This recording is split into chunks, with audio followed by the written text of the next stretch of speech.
Holy fuck, 2-year mod anniversary. Wait, you can like post that? Have not played WoW since Shadowlands. Still here on time. Yep. Dude, being to my streams on time is fucking impressive, because like how the fuck do you know when they're gonna happen? You have to just be waiting around. But those are the real ones. Those are the only ones I respect, even.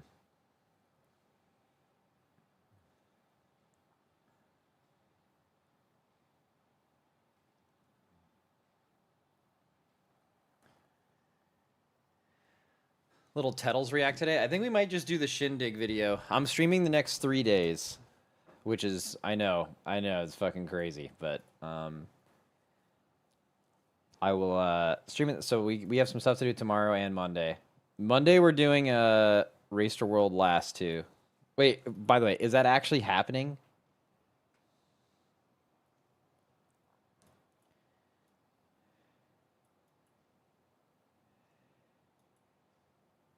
Dude, that entire paragraph you just posted about global release, fucking facts, bro. Whatever you said.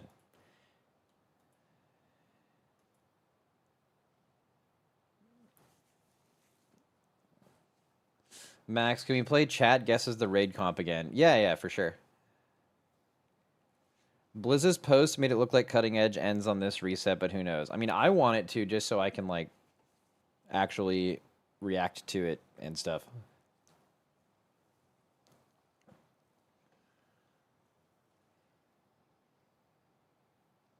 Are you doing another tier list? Okay, so what I don't want to do is like the regular tier list, because I actually think it's too long for its own good. But I haven't thought of a way. I was trying to cook it up with Frank as like a way I could do the same tier list, but have it be like an hour shorter, but still not be like just. I don't want it. Ideally, don't want it to be like too surface level, you know, like a little bit of information. But I think we might be trying to do too many things at once with that. I don't know. I mean, probably.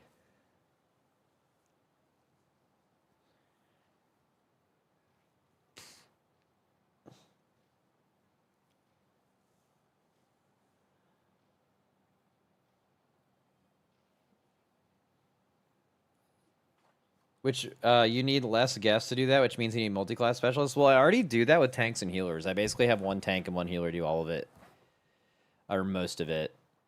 The problem is, it's like DP. It's way more rare for like DPS multi-classers to exist. Plus, like usually tank content creators like cover all the tanks. It's just like part of tanking. Healers less so, but still kinda.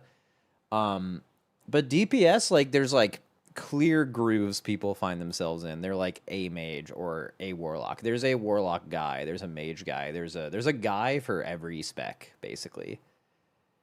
And there, it'd feel kind of stupid to have someone just like do the range, because like they don't know. It truly, you're just making shit up at that point. That's why it takes so long. But Max, did you know the girl who hated One Tricks from the Mythic Raid Crash Out video is a Mistweaver One Trick? She's got 3 Mistweaver tunes. Oh, wow. It goes deeper.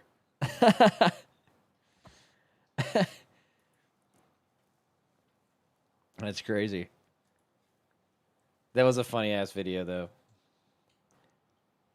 Max, when are you going to the facility? Probably next week sometime.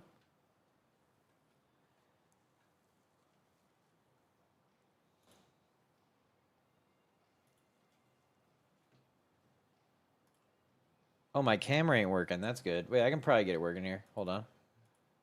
Little reactivate. Oh, now it's just not there at all. What the fuck? Why not? Hold on.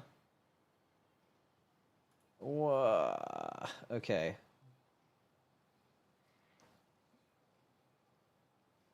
Why am I not here? Do I have to add a new one? Hold on.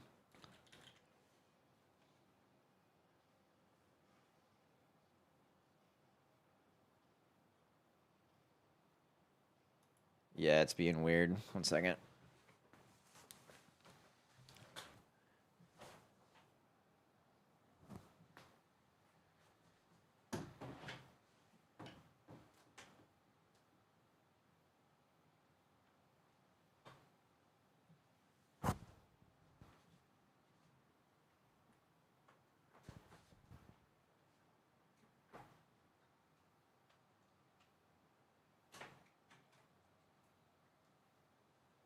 All right. if it doesn't if it doesn't show up here in like a few seconds after I reset it. Oh, we're good. So as you can see, I still haven't gotten my pre-race haircut. Looking wild right now, but it is what it is. Yeah, last season I like got my haircut for the ads, which are filmed like usually last week, week before, and then I like don't re-get it cut for the race, and by the end of the race I'm looking crazy. So this time I'm waiting to get my haircut until like right before the race and see the difference. The only problem is you guys are gonna get crazy whiplash, okay? You're gonna be watching me during the race, and then if you're watching the Liquid channel, it's gonna cut across to like an ad or something. Or like the race announcement or any of that shit. You're gonna see that, and then it's gonna be like you're gonna see caveman me, and then it's gonna go to like regular.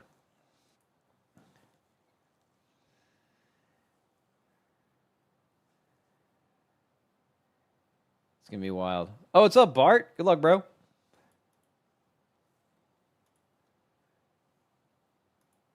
See, guys, he's not dead. Look at that. Would you shave your beard if you won the next race? Like, like, would I like do like a devil pact, like, kind of shit? Like, basically, would I shave my beard if I knew for an absolute fact it meant we won the race? Yeah, bro, absolutely. I'd I'd do I would do unspeakable things if if that would happen.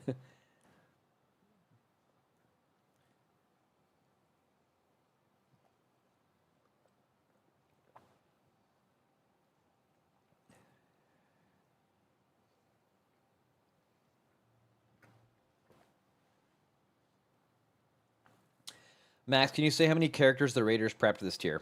We're only doing 16. We're doing a few less than the other guilds are.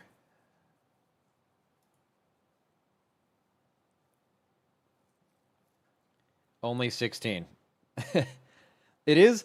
I mean, this is kind of a new thing for us. Like we did 20 last year, and then obviously that was like a ton.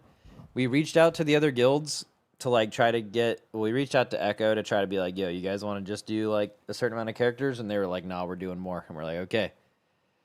But basically, what happens every tier is the guilds like someone's like, wait, Method just went up to 20 characters, and then Echo does it, and then we do it, and everyone basically you never want to be in a position where you are doing less than other people because you don't want to say like, oh, we lost because we like did less work. It's like just a competitive thing. This tier we heard guilds were going up, and we talked about it, and we were like, we're not. Which means we'll have a little bit less gear, but we're hoping our raiders don't want to die a little more, and I just think it has to end at some point. So, we for the first time ever have not kept the same character count the other guilds are doing.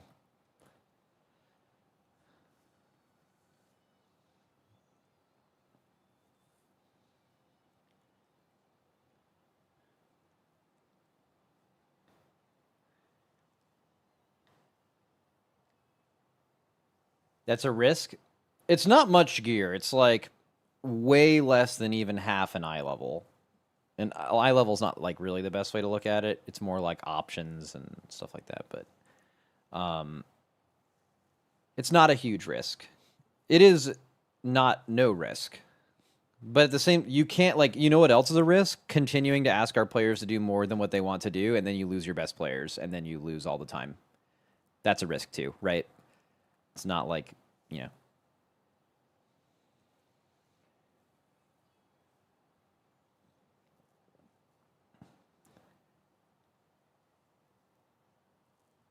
They unionized? No, this was not a guild thing. This was an officer decision, just entirely, yeah. Which I mean, obviously consists of players, right? I mean, this has kind of already happened in the past. Like Echo did mirrors for. This is actually kind of a funny like WoW rating history thing. In the beginning of Shadowlands, Echo did way more characters than us, but more specifically, they did mirror characters. They did like a few, like 3 or 4 of each person, like or up to 4, I think. they made of their own spec or class. And then they lost that race, so they stopped doing it. But like, if they had won that race and kept doing it, or had they just kept doing it regardless, or if any guild had kept doing that, they would have automatically won Sanctum of Domination. Whichever guild happened, because they lost in Castle Nathria, well, I assume because they lost, they just stopped doing the mirror thing. And then everyone went into Sanctum of Domination with one character, not knowing how domination shards would work, because there was no way to know. And then it turns out that having mirror characters for that raid would have been more broken than any raid ever. And basically, if any guild had done that, they would have instantly won.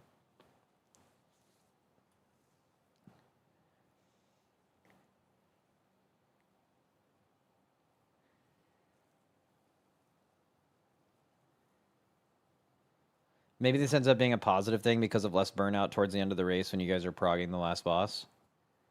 I don't think it's possible it helps us during the race. I don't think so, though. I think this is absolutely a short-term loss for a long-term gain. I think we are going to hold on to our best players for longer by consistently not making this less of a chore, or making this less of a chore for them.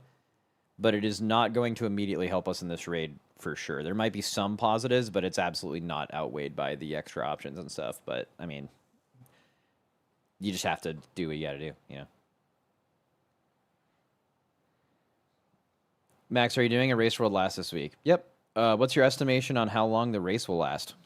I don't know. Same as the... Am I wrong in, like... Someone asked me this and I had a quick answer for it, but I want to, like, actually double check. Like, I'm pretty sure outside of Sanctum of Domination... Not Sanctum of Domination, sorry. Aberrus. Outside of Aberrus, I think since the beginning of Dragonflight, the races have been, like, 11 or 12 days. Every single time. I think it was maybe even 13 on Dimensius, but it's like 11, 12, or 13 days. It's like somewhere, it's like right, not 2 weeks ever, but it's like right before 2 weeks, like every single time.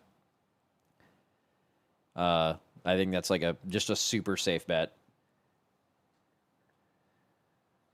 That seems to be their target, which has definitely gone up. Like, for example, going back to like BFA and Shadowlands, the average raid was 9 days. It's gone up by like 3 or 4 days.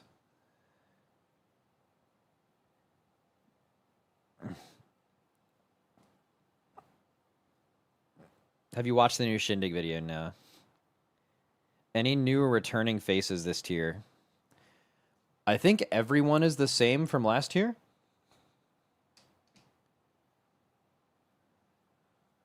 Nah, we recruited somebody, right? Have we recruited anybody?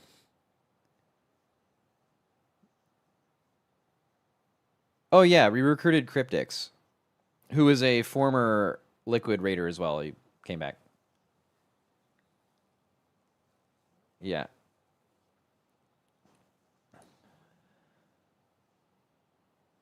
Max, what do you think is a good amount of minimum days for the race, assuming it ends on that minimum day? Anything past like 9 days is good.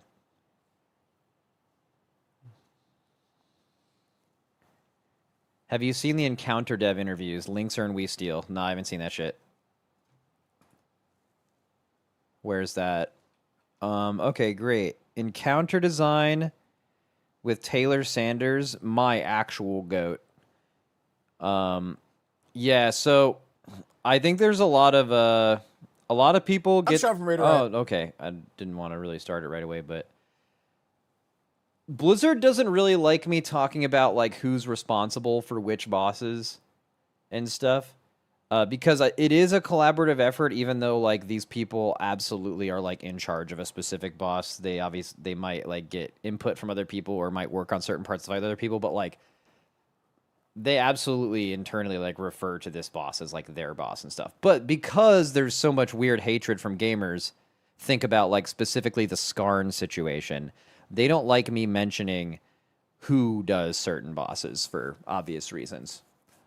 But let me just say, if I were to tell you the bosses that Taylor Sanders was responsible for, primarily, it is an absolute list, my dude. Like, it is like just a large handful of like the best bosses they've made over the last like 6 years or so are like all him. He's just a fucking beast. I'm not too familiar with Andrew D'Souza, although I think I might be. I just like the name isn't ringing a bell. I don't know. All I'm going to say is if you would right now in your head, you guys are asking about certain bosses and I'm not going to answer you, but if you're just going to go in your head and just be like, okay, let me list out what I think the best 5 bosses of the last like 3 or 4 years were, he made like all but one of them probably. Anyways. Do we slam this? Only if they have timestamps. Nope. And today I'm joined by... Nope, no timestamps. Yeah, we probably skip all of this. Unfortunate. Did anyone do timestamps in the comments? Nope. Yep, we're skipping all of it. Tettle's video. What did Tettle's do?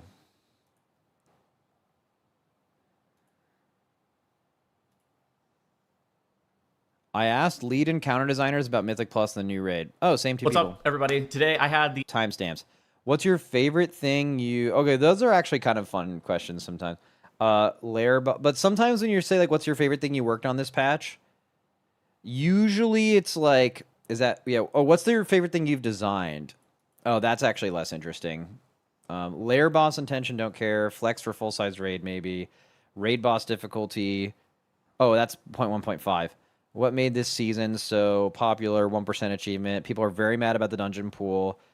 Don't care about that. Resilient Keystones. Lura as an encounter designer. Splits. Oh, and there's 6 minutes as Lura as an encounter designer. I want to hear that.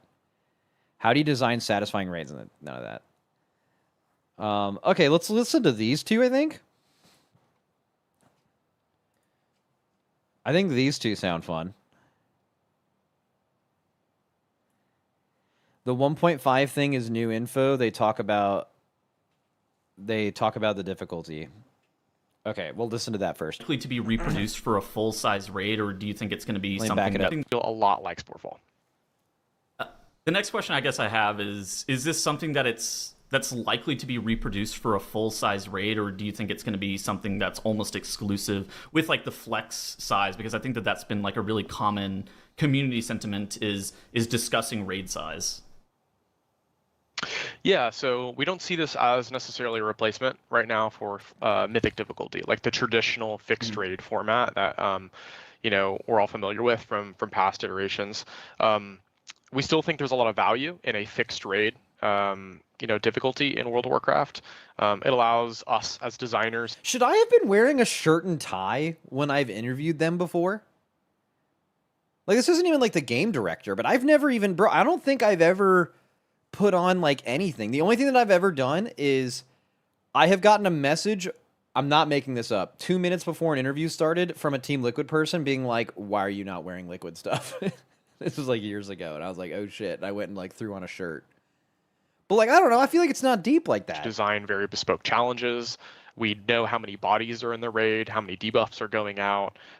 We know exactly how much CC you have. Like they're wearing t-shirts. He's wearing a fucking Halo and a t-shirt, 20% raid. Hard. We often know very Wait, no, it says Azeroth. It looked like it was the top of a like OG Halo t-shirt. What types of classes you're going to bring, right? So all of that allows us to design very bespoke challenges. So we still think fixed size rating is really important, especially at the very high competitive end of the game. That being said, Flex Mythic I think has a spot, and we're still determining the right balance as we go forward, especially like with community feedback from Cursive Lulatech, what the right balance is between Flex Mythic and traditional fixed size Mythic rating. Sure.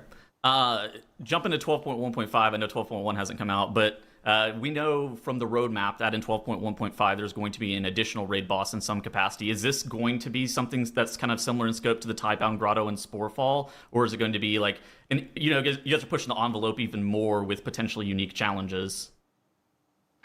Yeah, so the Tidebound Grotto is really meant to be almost like a side adventure, a little bit of breakup, right, from what's going on in the Venomous Abyss. No spoilers yet, but the 12.1.5 raid that we have is not that, right? It is a mainline event that's coming, in our main story. Oh. And I'm not going to say much more about it, but it's not a side adventure. So he might be referring to he might be referring to like just its relevance to the story and the overall patch instead of a side adventure. He's not going to speak about it. I don't know if he's like going to, I mean, maybe he like clarifies more, but before I let him clarify more, we're going to go back to that Tettles face because I might want to snap a little picture of that for the old starting scene. Right? It is a bro. Also, I'm such a beast at pausing at the exact moment that he does this shit, but I'm just going to save this one for the montage. That's beast mode right there. mainline event that's coming, in our main story. And I'm not going to say much more about it, but it's not a side adventure, so players can expect a little bit more focus on it, a little bit more a higher level of difficulty, and we can't wait for people. That's pretty cool. I mean, I've always said I love this so much, but the thing I don't like the most about it is, and I understand why, I'm not saying they should do more. It's just like, I would like to do this more than once every 6 months. So like in an absolute perfect world, it's like super hard. I don't know about like, I think they missed the mark with Unat. Like Unat absolutely was like a little too hard, but like a well-made like challenging encounter midway through the season that has rewards that make sense for it. I mean, I'm just speaking for myself personally. That would be sweet. That'd be like something to look forward to. I'd really like that. I don't know if they're going to do that because again, like the issue with Crucible of Storm is even if Unat wasn't as hard, it's still a question of like who are you making this for? Because they released it like 2.5 months after Battle of Dazar'alor. So let's say they do the same thing here. That's about right when this would come out, right? Maybe 2 months after. That sounds right. Like who is actually able to interact with new hard content? Because it's not going to replace them. They're not going to move their raid days to this new raid when they're not done with the old one, most likely. Because that's the thing that gives you like the feat of strength and like the mount and stuff. So, and the gear. I'm sure this will have gear too. It's like I still feel like they can't quite do another like Race to World first level difficulty thing. Because like the only way they can do that at the start of the patch is they know they're going to nerf it so much over time. But they don't really have the ability to do that with like a secondary raid. Either way, I'm super interested. Stick their hands on it. I love to hear that. All right, jumping into and we on it a little bit more a higher level of difficulty, and we can't wait for people to get their Higher hands level on of difficulty. I love to hear that. That Tettles face was absolutely beast mode, dude. Okay, 1% achievement. Don't care. People were very mad about the dungeon pool. Don't care. Resilient keystones. Don't really care. I mean, I just get like Resilient is like an awesome thing during the season. And it's like every single level is like a new progression point almost rather than just like end of season score. That's like really positive. It eliminates a lot of homework keys, which is great for everyone. But like, yeah, at the end of the season, it's going to have a bunch of boosting. Like, I don't know. Have you guys seen that website with like the lines showing who the super spreader was for like resilient keys and stuff like that? Like it's pretty fucking wild how much that actually spreads out. But I don't know, like I haven't seen the conversation go past that, so I don't really know what they're gonna say here. That day, more watching like the race world. What was that like for you? With the knowledge that there was a phase fly, talking about some of that. I just have a question because I think to me, being a fly on the wall in the Blizzard office, watching Lura progression with the knowledge that there was a phase 4 coming. Wait, I've already asked them this question in an interview post-race, and it was with him, I think. Had to be electric. What was that like for you guys? Literal just, like, repeat. sitting there, knowing that there was more, watching like the Race World First guilds battling it out, knowing that the raid was not ending that day. Yeah, I remember their response was like,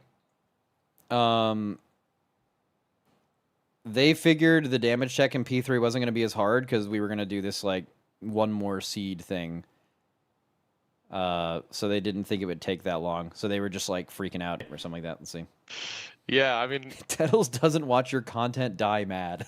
needless to say, is a lot of fun. I don't know what that says about us, that we find fun in watching, these guys go through hundreds of polls and knowing that they have a secret phase still left to do. It's kind of sadistic when you think about it too much, but it was a lot of fun. Like ultimately, that's why we're all making games is because we want, to create like really memorable, cool experiences for players. It was with Scott, not Tettles. Yeah, I know. To be able to like hide something like that, especially in today's modern age of data mining and everything kind of being online all the time. Yeah, we're just glad to be able to not only make it a cool experience for them, but like that was streamed and televised for the entire community in general. It was a cool beat for us to sort of make that and have that be an experience for everybody. Yeah, being able to hide that was unbelievable. Like that is one of the coolest things I've seen in a hot minute. Max, the boosters are mass reporting normal 21 keys to get them off the looking for group. I don't believe that. But that's if that's actually happening, that's crazy, but I don't believe that. Okay, pivoting to raid difficulty a little bit. Are there actually any key metrics that are attempted to be hit whenever your guys are looking at a raid instance? For example, like what percentage of the overall player base gets AOTC, or what percentage of Mythic guilds that step foot into Mythic complete the content? Are there specific check marks that you guys are looking for? Yeah, there definitely are. This one's kind of near and dear to my heart because before I was on the WoW design team, I was on the Blizzard analytics team. So this is a lot of the stuff that I looked at. But yeah, so the things you mentioned are things we absolutely track, right? Like how many players who are still in the season or still engaging actively have completed these milestones. One thing we also look at is just general velocity. So if you think about like Guild shout out. how many players who are engaging that boss, who are finding success each week, you generally want that number to increase week over week, right? You want people who were almost at that threshold last week to feel like they have a better chance this week. And that's many factors, right? That might be like new strategies that are coming out. That might be increases in gear. It might be somewhat external factors to the encounter itself, like new gear being introduced, like we did in 1205 and 1207. So we look at velocity as well, as like how many people are getting over that threshold compared to last week. Because as long as that is increasing, then we don't want to rob players of an opportunity to improve on their own and reach that threshold. Because if we're too fast on a nerf, it feels like we're moving the goalpost, and that's a much worse feeling, right? Than struggling a little bit, but then achieving something on your own. So yeah, I would say velocity is a big one we look at. Yeah, and I mean, something you talked about was like the moving the goalpost, and that kind of ties into the next question I had. I think it was like a Morgan Day interview. It was kind of discussed how Mythic is made for many different groups of people. Ooh. And the challenge that a team may face whenever they're fighting in, like, say, a World Top 10 guild versus a Race to World Last guild, the level and when you reach that fight in a season is going to vary drastically. Talking about a fight like Lura specifically. Yeah, let's have Andrew answer some fucking questions here, some guilds now accumulating 500 to 600 attempts on that kind of boss. What are some challenges in designing fights that feel both satisfying but also kind of scale well beyond just like the World Top 10 in terms of like boss design? Yeah, that's could talk about this one for a couple hours probably. It's a very difficult task, right? Because I agree with Morgan here that Mythic hides many difficulties inside of it, right? It has multitudes. You have people on one end, like the Liquids and the Echoes of the world, like those guys are raiding around the clock. They got personal no chefs method name drop. And then you just got your regular old Mythic raider who's a great WoW player, but is on the other end of that spectrum. So so some things we try not to do is, remove the core hook or the core challenge, right? Like we want the encounter that you face at home, if you're Race to World Last, we want that encounter to resemble the thing, right? Yeah. From a thematic standpoint, from the central challenge of the encounter, that Liquid and, the Liquids, Echoes, and Methods of the world also face. Method back into the name drop. The other thing we try not to do is remove progress.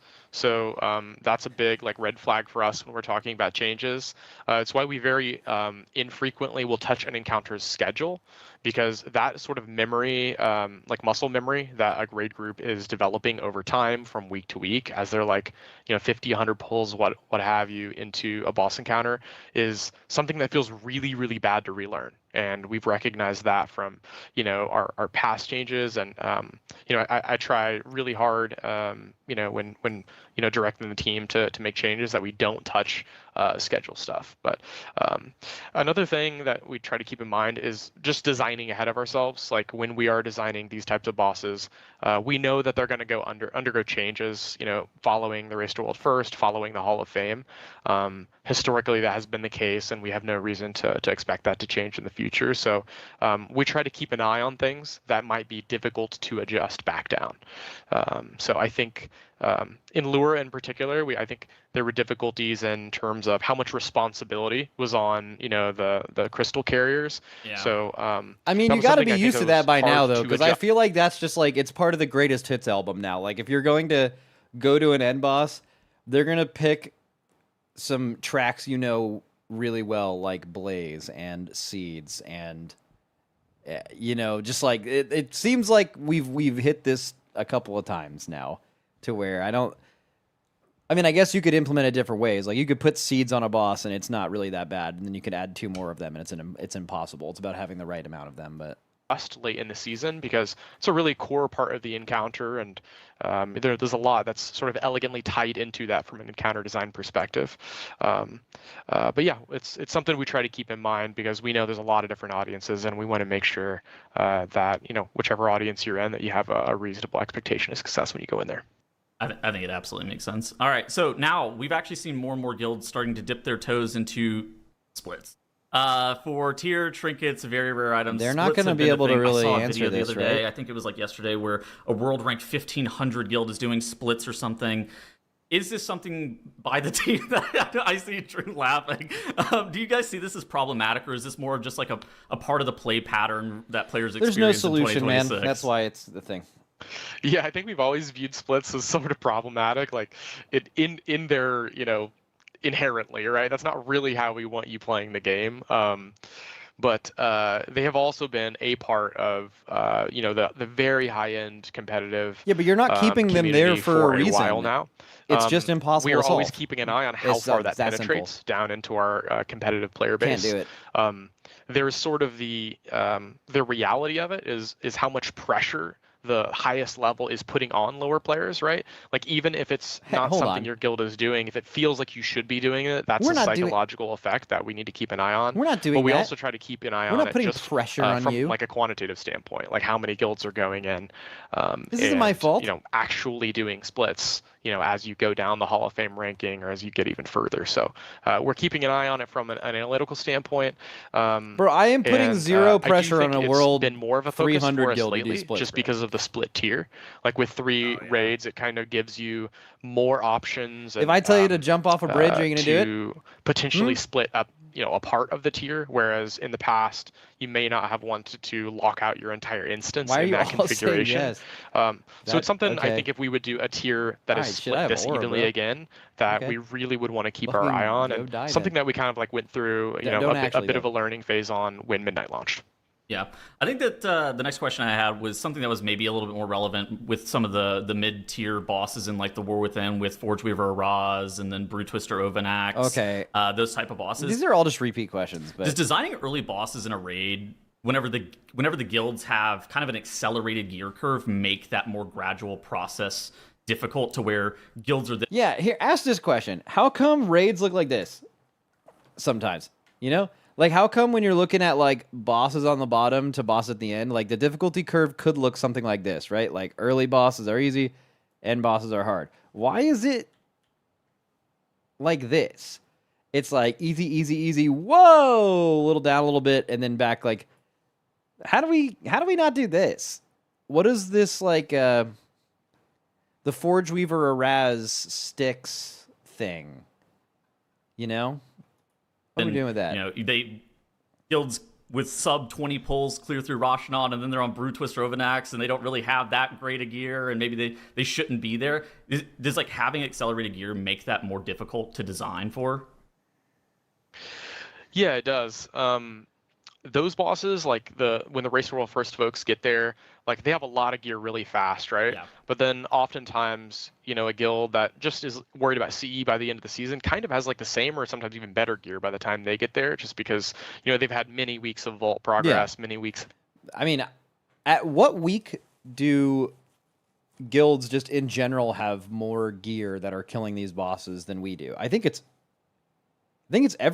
even by the next reset after we kill it, those guilds that are killing the boss have more gear than us. I want to say 100% of the guilds that kill these bosses kill it with more gear than us. I don't think people are going in with less gear, because the weekly reset is just so important. Like, we and like 4 or 5 guilds kill it in one reset, maybe less. And then in the next reset, literally every guild that could kill the boss has more. So, yeah, I don't, M plus. is that what he's saying? And sometimes they can catch up a little bit. It's often the mechanical ask that we find to be hard to balance, because making something that's mechanically taxing for a top 50 guild is, very different than making something that's mechanically taxing for, just like a more, a CE guild. So I would say that part of it is more difficult than the like throughput tuning or like patchwork style tuning. Definitely. For like the middle part of the raid in particular. Okay, last question that I have for you guys. We're coming up on the 20. Nah. How do you design satisfying raids? I don't even know how that's going to be. Okay, Shindig video time? Shindig! So you want to join the Race to World first. It's an hour long! Ooh.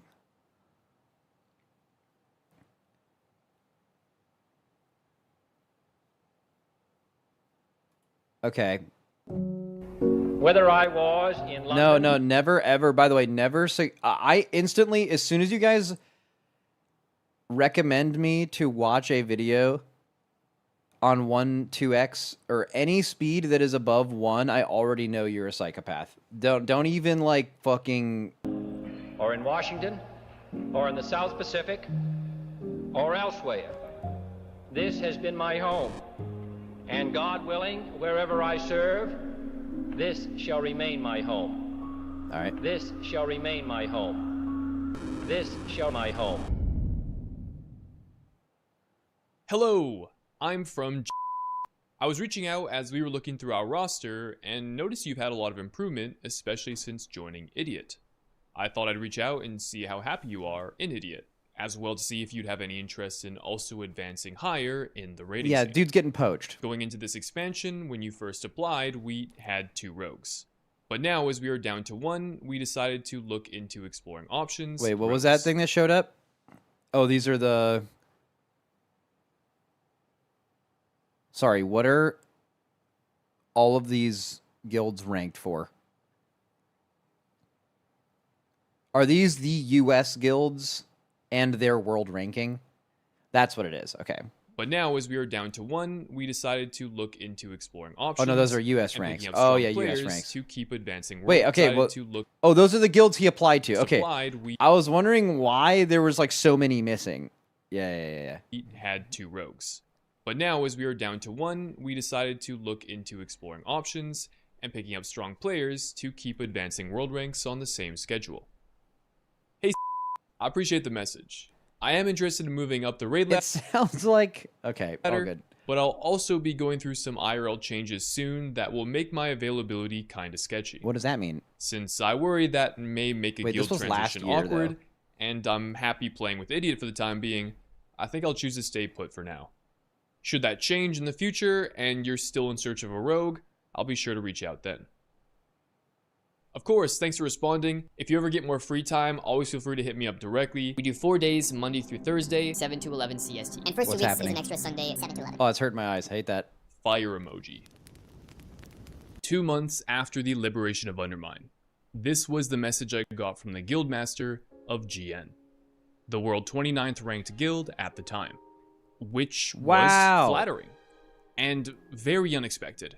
I mean, I had just finished a raid tier in which I had rode the bench for most of progression. And while I had gotten some good logs during farm, eventually, when you get to a high enough level, everyone has good logs during farm.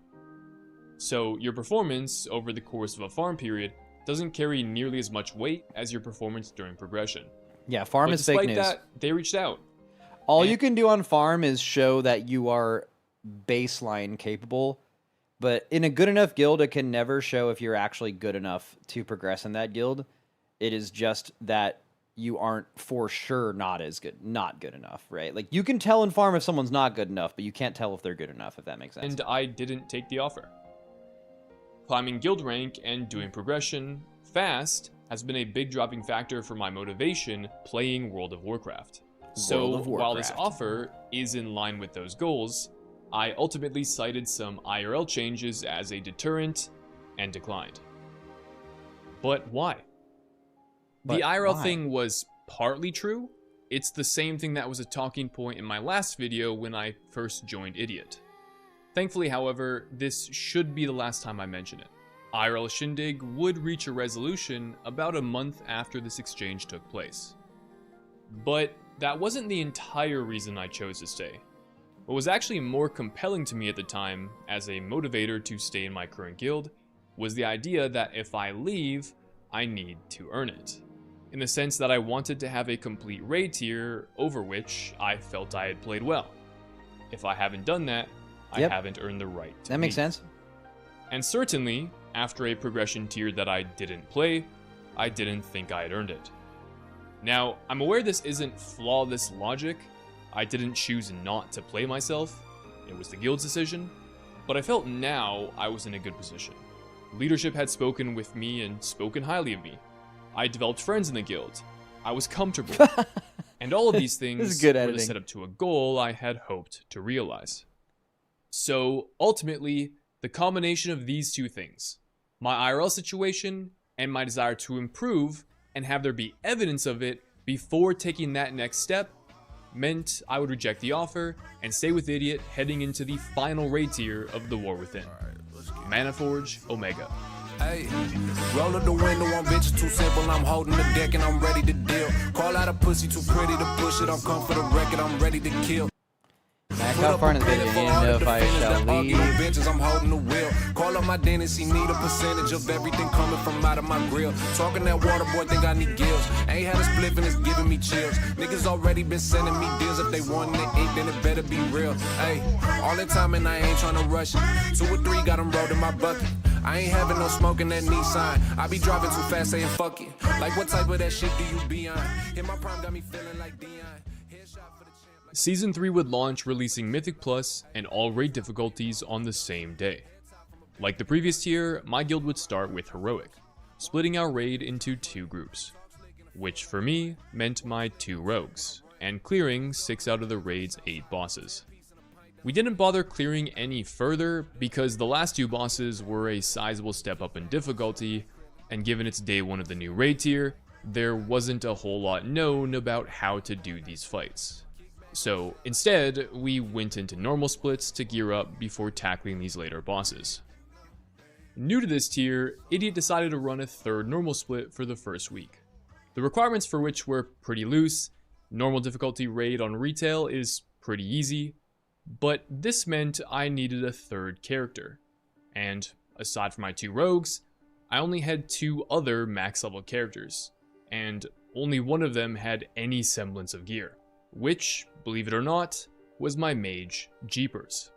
Did he play Honest his to mage? God, I don't remember playing this character at all, but I must have done weekly keys to get Vault because it was Jeepers. max item level coming out of last season, so that worked out and I ran the mage. After a few days of splits and a very mild performance from the Magus, we would finally begin Mythic progression. But before we dive into it, there is one more thing to address. Our guild has 2 rogue players, Thalmir and I. Because we have 2 rogue players, I didn't play last year.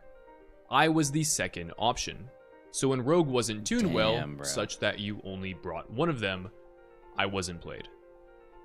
Now at this point, rogue was looking pretty good. Good enough that you could justify running multiple of them. But I wasn't the person making that choice. So if the guild decides to only play one rogue, I want to be that guy. I have my own goals and aspirations playing this game, and to achieve them, I need to play. And don't get me wrong, I love Thalmir. He's a great dude. But if our guild is only going to bring one rogue, as they've shown they will do in the Undermine, I'm giving it everything I got. But it's interesting. A lot of people try to hide this conflict under niceties. And I get it. It can be Dude, uncomfortable when he's playing on a editing this, team with- how many like stock footage, little quick videos and shit did he go through? other Like, it people must that have share taken the same so role as you. long. Because at all levels of the game, with the existence of Warcraft logs, it's hard to avoid So I being DDoSed him. compared Bro, with real someone fact has else happened that before in our shares your guild. role. Maybe that's what you're referring to. Therefore, often some degree of competition is implied. But in the world of raiding, where you need to work together as a team, And furthermore, if you're on good terms with the person you share said role with, it creates a sort of dilemma, where on one hand, you want them to play, but on the other hand, you would rather take their roster spot than give up your own. Or at least, that was true for me. And this is something most Mythic Raiders, or more generally, people that do raid content will experience at some point, if not already. And I think only recently have I realized that it's not actually a dilemma. I can both like you as a person and also want your roster spot. These two things are not mutually exclusive. And it also doesn't make me a bad person. If a guild recruits me to fill some role... Nah, like if any guild has like 2 hunters or something, both hunters deep down want to be the main hunter. But it also doesn't have to be weird like that. What am I supposed to do? Not fill that role? So, coming out of the Undermine, we locked in. I wanted to be so good, they would have no choice but to play me. And I put in the most preparation I had ever done for a raid.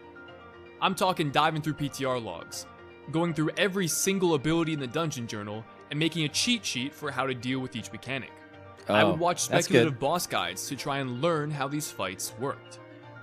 However, doing all this prep isn't without some downside. Because it's entirely based on what's available from the dungeon journal and PTR testing, most of it is speculative. I might misunderstand some mechanics. Fights could change from what they were on the PTR to what they'll be on live. That said, putting in this effort did 2 things. Firstly, it made it so when I did eventually step into the raid, it felt like I had a head start learning how these fights worked. I mean, that is definitely huge. I don't think there's a lot of people who raid, and there's a lot less than those people that are willing to like put in this time before the tier. But even in like guilds like this, I think there's a gap between some players that are going to actually research how a fight works beforehand rather than like just do it and learn as they go. Because like it's all about solving problems, right? But if you at least know the layout of the fight, I think solving those problems becomes a lot easier, or you can pre-solve some basic ones. And I think it is it's an underrated skill. I don't think it's like that important though. Like I think you could be a sick player and just like kind of learn bosses as you see them and be pretty much right there, but like it's definitely good. Already familiar with most mechanics. It was more so just taking that theory and applying it in the form of a raid plan. Secondly, putting in this effort made me confident, which, as someone that has a background growing up playing sports, being confident lets you play so much better. Now, at this point in time, I don't think there's a clear first or second pick between Thalamir and I for the rogue spot. If anything, it's probably closer to Thalamir, given he's been in the guild longer and was the main guy last season. As such, these first few mythic bosses are super important. If I play well enough, I hope I can earn my keep for the later, more difficult progression fights in the raid. But with yeah, but like even if you play better though, I feel like if a guy's just been in the guild longer and you guys are indistinguishable, you could lose to seniority too. We'd step into Mythic Raid, starting with Plexus Sentinel. Which hey, don't sleep on this boss, bro. Sometimes it can be close. One of the first bosses of all time? Not much to say here. The fight was fine. It took us 2 pulls. After Plexus Sentinel, you could choose which boss you attempted second. Following raid testing, it seemed like Soulbinder was the more complex encounter, and by extension, would be more difficult than Lumathar, which seemed like a very simple encounter. Now, just because a fight is straightforward doesn't I think automatically Lumathar make kind it of farmed easier. people a little bit. Some fights can more be than you'd engaging expect if tuned well, but that's the thing. This early in the raid, you can't really tune it that aggressively. There are 5 bosses coming after it that are supposed to be more difficult. So, most people assumed Lumathar to be a pushover, making Soulbinder the true third boss of the raid. Nah, But Soulbinder as is the first hard few days piss. went by and guilds began progressing, it became clear it was actually the opposite. Soulbinder was a complete pushover, which was a slight letdown. As a DPS player, fights like Soulbinder with a big ad phase are a lot of fun, especially on Assassination, back when we played a talent that made it so 5% of all damage you dealt would be redirected back into your proud target. Unfortunately, this interaction was too strong and Blizzard nuked it a week later. I still miss it to this day. We killed the boss in 2 pulls. This brought us to the true third boss of the raid, Luthor. And in my opinion, surprisingly, Blizzard hit the nail on the head with the damage and healing check for this fight. It wasn't mechanically challenging whatsoever, but it was the first meaningful throughput check that required good execution from all your players. Most notably, in Phase 2, there was a soft enrage, where Luthor's butt juice would slowly fill the room. Ooh. And you had to butt kill it juice. before you ran out of space. They The kill it boss here? also took 50% Oh, they increased wiped. damage during this phase, making it another assassination rogue banger. We took Luthor out in 16 pulls. Looks like Shindig's owning. Well, I mean, so far, by the way, he talked about like being the only rogue or not. Wasn't he the only rogue on both of these bosses? Nah, there was 2 in on that boss. I mean, I think some guilds do like early bosses for loot, and they also do early bosses for they spread it out a little bit because you kind of know like, okay, we kind of have a group we want to play on like the 4th boss. But let's get some of these players in on the 3rd boss so we feel like they're involved and they don't leave. You had to kill it before you ran out of space. Even though the objective best decision to make to like get the most gear is to make sure the players you think you're going to bring in on the hardest boss are actually in on the first 3 bosses so they get a vault. You know? You get like a vault, you get a better vault on the 2nd week. But you know, when you're not in like a really high level guild where like it's only about like progression, you gotta like you gotta understand your players a little bit. And like, yeah, you're gonna fuck some vaults up, but at least people aren't gonna like leave the guild. The boss also took 50% increased damage during this phase, making it another assassination rogue banger. We took Luthor out in 16 pulls. Now, do you remember what I talked about earlier regarding boss prep ahead of the tier? Well, so far, I would say it was paying off. Now, of course, there's more to one's performance than this number can share, Oh yeah. but with my play so far, I think I was making a compelling case for myself for that rogue spot. But this would close out week 1 for us, as the next boss, Forge Weaver Araz, was overtuned. The 4th boss of the raid was a huge wall, with only 3 guilds managing to kill it week 1. So, for us, Yeah. that meant we That's wouldn't- good. Isn't that fucking insane? Isn't that insane that there is a 4th mythic boss in a raid that 3 total guilds, which happen to be the 3 that like do this for a living, are able to kill a boss? Like, I just don't even know, how did this happen like 2 or 3 tiers in a row? bother to attempt it. By the time we killed Luthor, our raid night had ended, and we could have raided again on the Monday. Idiot as a guild raids 4 days a week, with the occasional 5th No, it day was at what they incompetence. It described wasn't done as on purpose. beneficial breakpoints during progression. But because we were clearly not killing pre-nerf You could Forge tell by Weaver how in heavily they one nerfed day, it the instantly, and decision was also to not how the raid bosses and after come were back easier. next week when the boss got nerfed. It's a better use of our time, and we bank an overtime day for later during progression. Which makes sense. But this is also one of my biggest gripes about progression rating. To understand why, I need to propose a question. Why do you mythic raid? Why are you holding your SM7B? Did he like create a blackout curtain specifically for this content to speak direct to camera or something?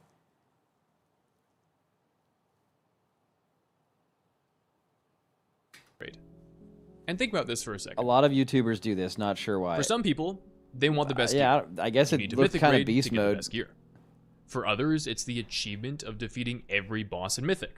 For some, maybe they enjoy the process, seeing your time invested translate to progression.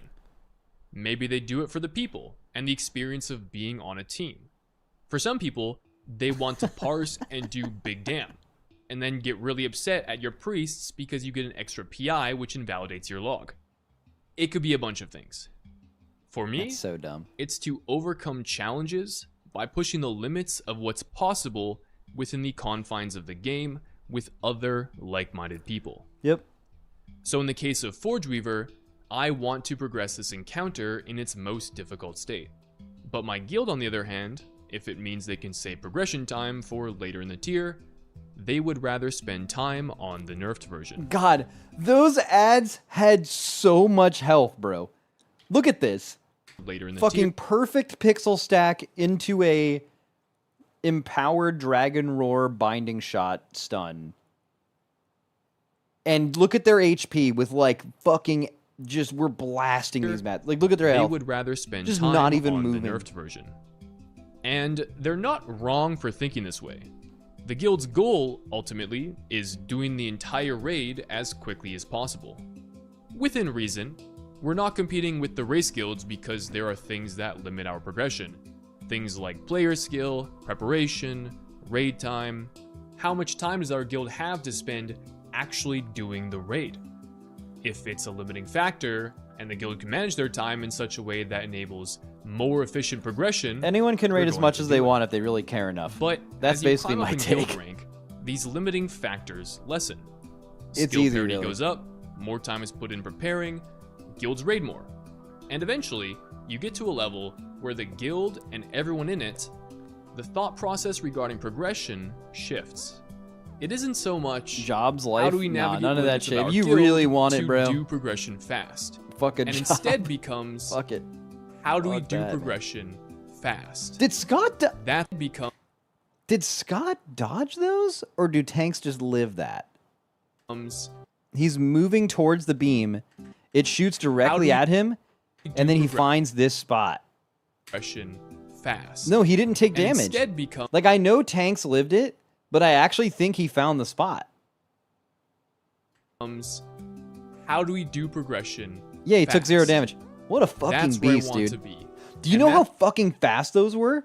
How do we do progression fast? That's where I want to Holy be. shit. And that's why I've climbed the guild ladder and aspire to maybe, one day, compete in the race. However, regardless of how I felt about it, that was the decision made. And week 2 would roll over with more splits until we eventually began Forge Weaver Prague for real this time. And, as expected, we got some nerfs. Now, this boss would still prove to be a moderate challenge, and was actually a lot of fun to progress as Sub-Rogue.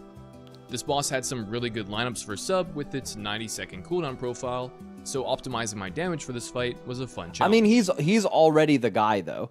Like, I think part of this video is he's like, will I or won't I be the main rogue? Bro, you're in on Forge Weaver. This is like an end boss, basically. Feel like you're the guy. Progression, however, pretty quickly boiled down to, can we do Nox correctly? We copied the positioning of the Race to World First guilds, which was ideal for uptime, but it also meant the success of us completing certain mechanics boiled down to a handful of classes Yeah, and that he's had owning. access to a knockback and could use it correctly, which we seem to do. All right, I'm gonna say it. Every guild that this like putting the ads in front of the thing to get like a little bit more boss cleave and then knocking them into the thing instead of just placing them behind. This was only good when the reset we did it before they nerfed this boss. After this point, you should have always just put them in over here. You gained almost no damage from it, and the amount, if you did this boss, the amount of wipes to a knockback being slightly off center or like not even a half second late was like, it was an infuriating wipe, bro. Like, and it was just instantly over. So like everyone should have done this. That had access to a knockback. Not to mention, like, just remembering to knock back a bunch of times, like, so constantly is, like, really... The people mess that up really easily. And could use it correctly, which we seem to do not so great. Then, finally, below 15% health, the boss had this mechanic where the walls of the room would shatter, leaving behind a black hole that would pull players in increasingly more What a the longer the fucking boss meme lived. phase, by the way. It was a race to kill the boss before you could no longer outrun it. And this was a super cool way to do an enrage mechanic. Enrages are typically one of 3 things. Either a hard enrage, where the boss nukes the raid at a certain time, or a soft enrage of 2 kinds. Either the raid takes increasing damage until it becomes unlivable, or the raid runs out of room in the boss's arena. Having the soft enrage in this case be related to being pulled more meant coordinating your movement cooldown It just meant if you were ranged, it sucked, and if you were melee, it was chill. optimally, which is not Like, something literally, I've ever had ranged to think DPS were about just for running and doing progression. nothing. Also, the ability to do your full rotation while moving continuously is an additional layer of skill expression that was put on full display for this part of the encounter. Unfortunately, this boss kind of folded before this enrage ever Yeah, got to a 'cause they point nerfed of the fuck out of requiring it. real movement coordination out of us, but still a super cool concept, and I hope they bring it back. We would kill the boss in 34 pulls, and once again, I played well. I'd actually pull rank 1 boss damage for all specs. Bro, he fucking shit on his guild. God played well. damn. Bro, that is such a crazy gap. Why? It's either he's just beast moding everyone in the guild, or the other question is like, why the fuck is there not another one of that class in the raid? You know what I mean? Like, something there is wrong. He's either way better than everyone in the guild, which is probably unlikely, or that class is like, bro, you need to get another one of those in instantly. Or he's ad padding, but it's not even padding because they need to die on this fight. You know? Oh, Ikuza said he isn't swapping to the big ad. Oh, shit. Showing boss damage when... Oh, is this bosses? Oh, yeah. Okay, so he's padding on the boss. Yeah, he's funneling while everyone else is doing the fight. Okay, never mind. Never mind. He's just a fucking filthy boss damage padder. That's disgusting. 1 second. Let me get a little snack.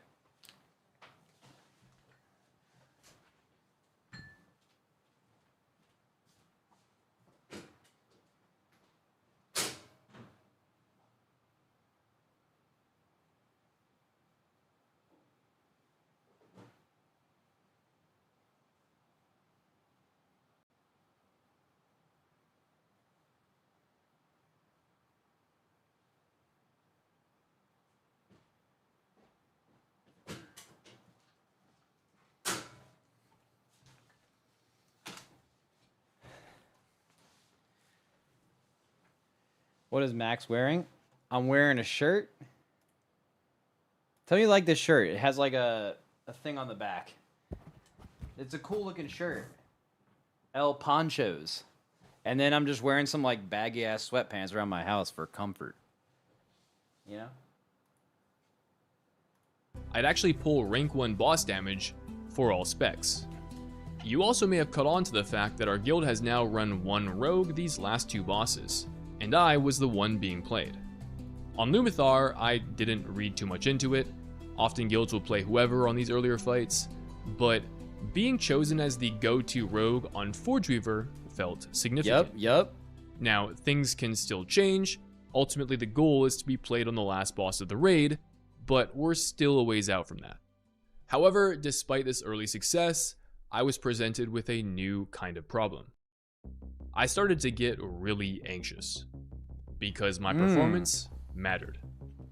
I turned down guild offers under the pretense of wanting to showcase my ability. I wanted to be good enough that my guild wouldn't sit me like they did last year. I wanted to be the #1 rogue. At this point in time as well, I was a lot more established within the WoW content sphere, and I had an audience of people following both my mythic raiding journey and my rogue gameplay. I made rogue guides, I offered coaching, I even represented rogue on Max's pre-season class tier list, so my gameplay on stream and on logs were constantly under a microscope. I was being compared to rogue greats, JPC, Kush, Exile. I had become this pillar in the rogue community, and it was flattering, but it also made me a nervous wreck. Oh no. Especially coming out so strong this tier on logs. And yeah, I could have just shrugged it off and said, who cares? Let me do me. But I couldn't shrug it off. It did matter. I wanted to show everyone that I could live up to these expectations, and that's not to imply I wasn't grateful to be in this position. I put in work to be here, but I hadn't realized the pressure that would come with it. And at this point, quite literally from the perspective of logs, I was at the peak. I could only either maintain the status quo or do worse. So logs are tough because all the best players are not public logging.